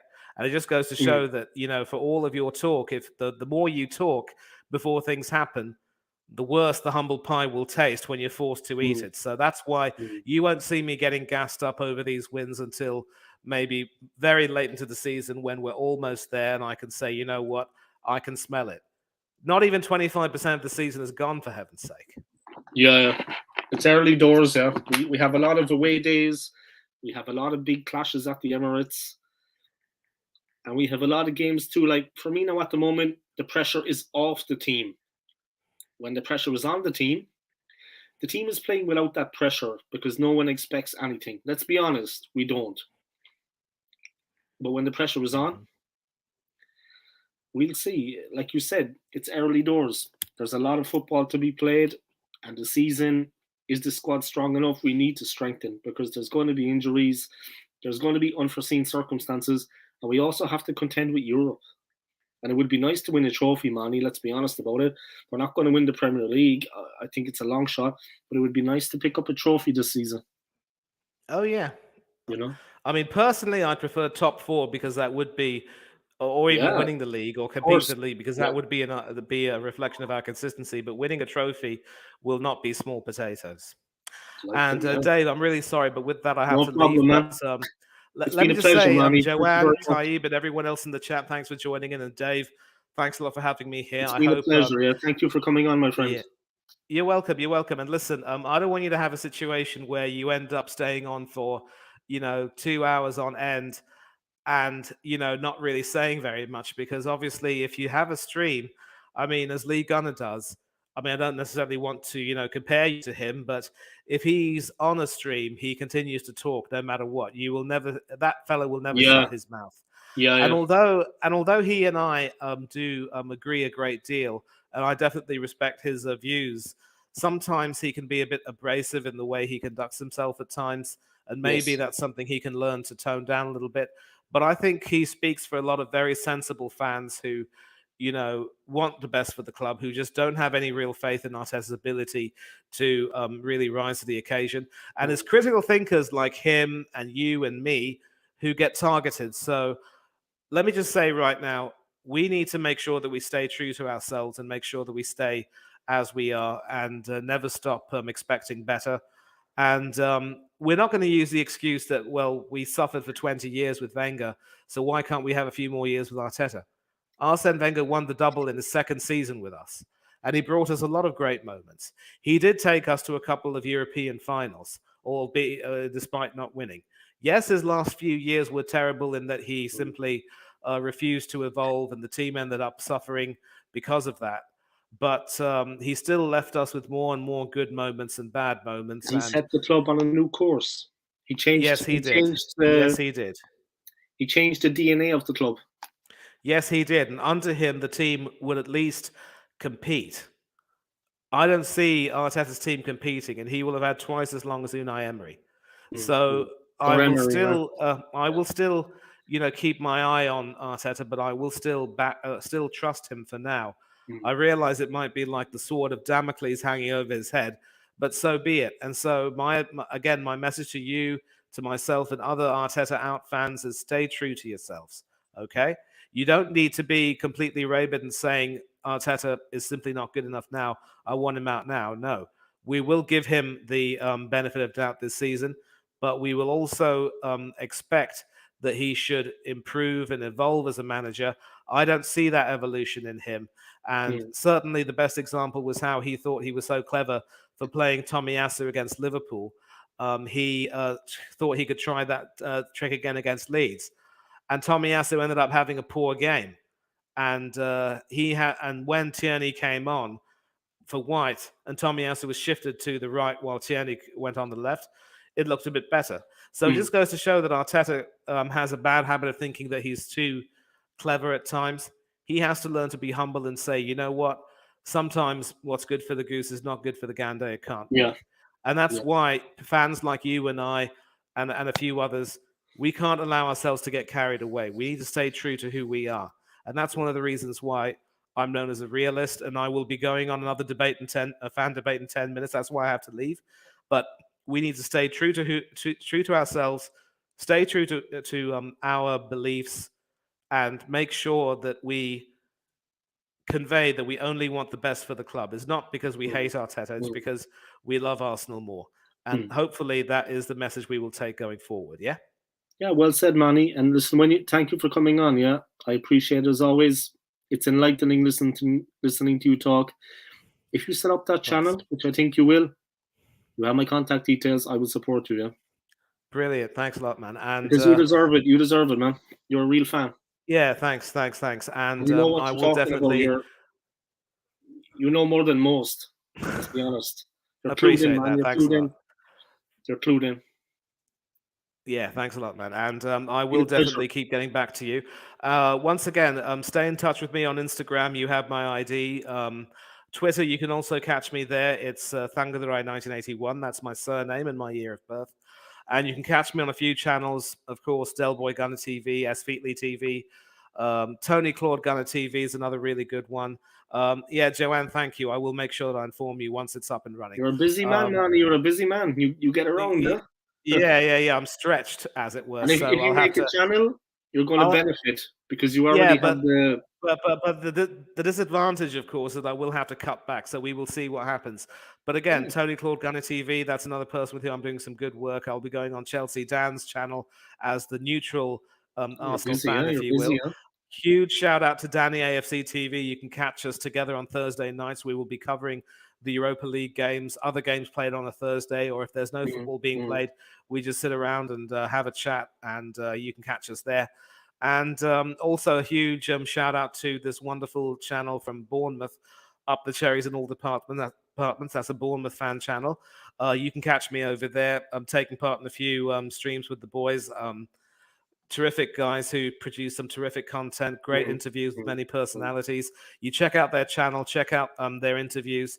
Really, really good stuff. And what's the name of the channel again? Up the Cherries. It's called UTCIAD. Up the Cherries in All Departments. Okay, Up the Cherries in All Departments. Yeah, so you check that out, you'll find some really, really good stuff. So you can find me there. But until then, I will have to bid all of you adieu. All right. Peace to all of you. Have a good night. Dave, it's a pleasure. Pleasure as always. Thank you, Manny. Yeah. Goodbye. I'll see you all soon, yeah? Thank you, man. Cheers. Thanks, mate. All the best. Yeah, you too. Bye. All right, guys.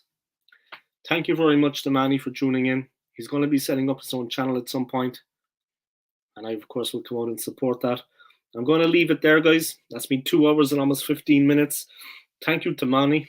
Like I said, this man, I actually forgot how enlightening and how enlightened and how in the know the man is. He really opened my eyes there. He spoke the truth, whether it's positive or negative about Arteta and the team and Edu and this and that. I actually forgot how passionate this man is about the football club. And I'm all the better for it. I'm much the better for that experience. Thank you, Manny. Thank you to Joanne for your support. I appreciate it. I'll be talking to you soon anyway, John, when I come off air. Thank you to Taib. Much appreciated.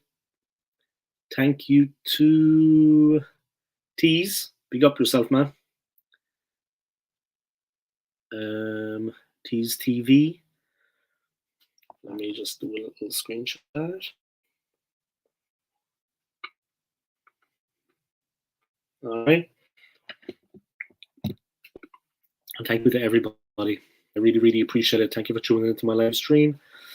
Who else? Thank you to Drawn by Dre. Thank you to Spursy Michael. Thank you to... She's here somewhere. Thank you to Daria. Thank you to the McManus Sense, McManus Gaming. Thank you to Minnie and Dave, to Kosh. Yeah, thank you to Daria Elena. And yeah, thank you to everybody. Thank you, Joanne. See you next time, guys. Keep the faith. Like this video of me. Comment in the comment section below. Let me know what you think. Where you think the club are going to finish this season. Can we win a cup? And can we get back into Europe? Can we finish in the top 4? Take it easy, guys. Enjoy the rest of your night. Come on, you Gooners. Peace.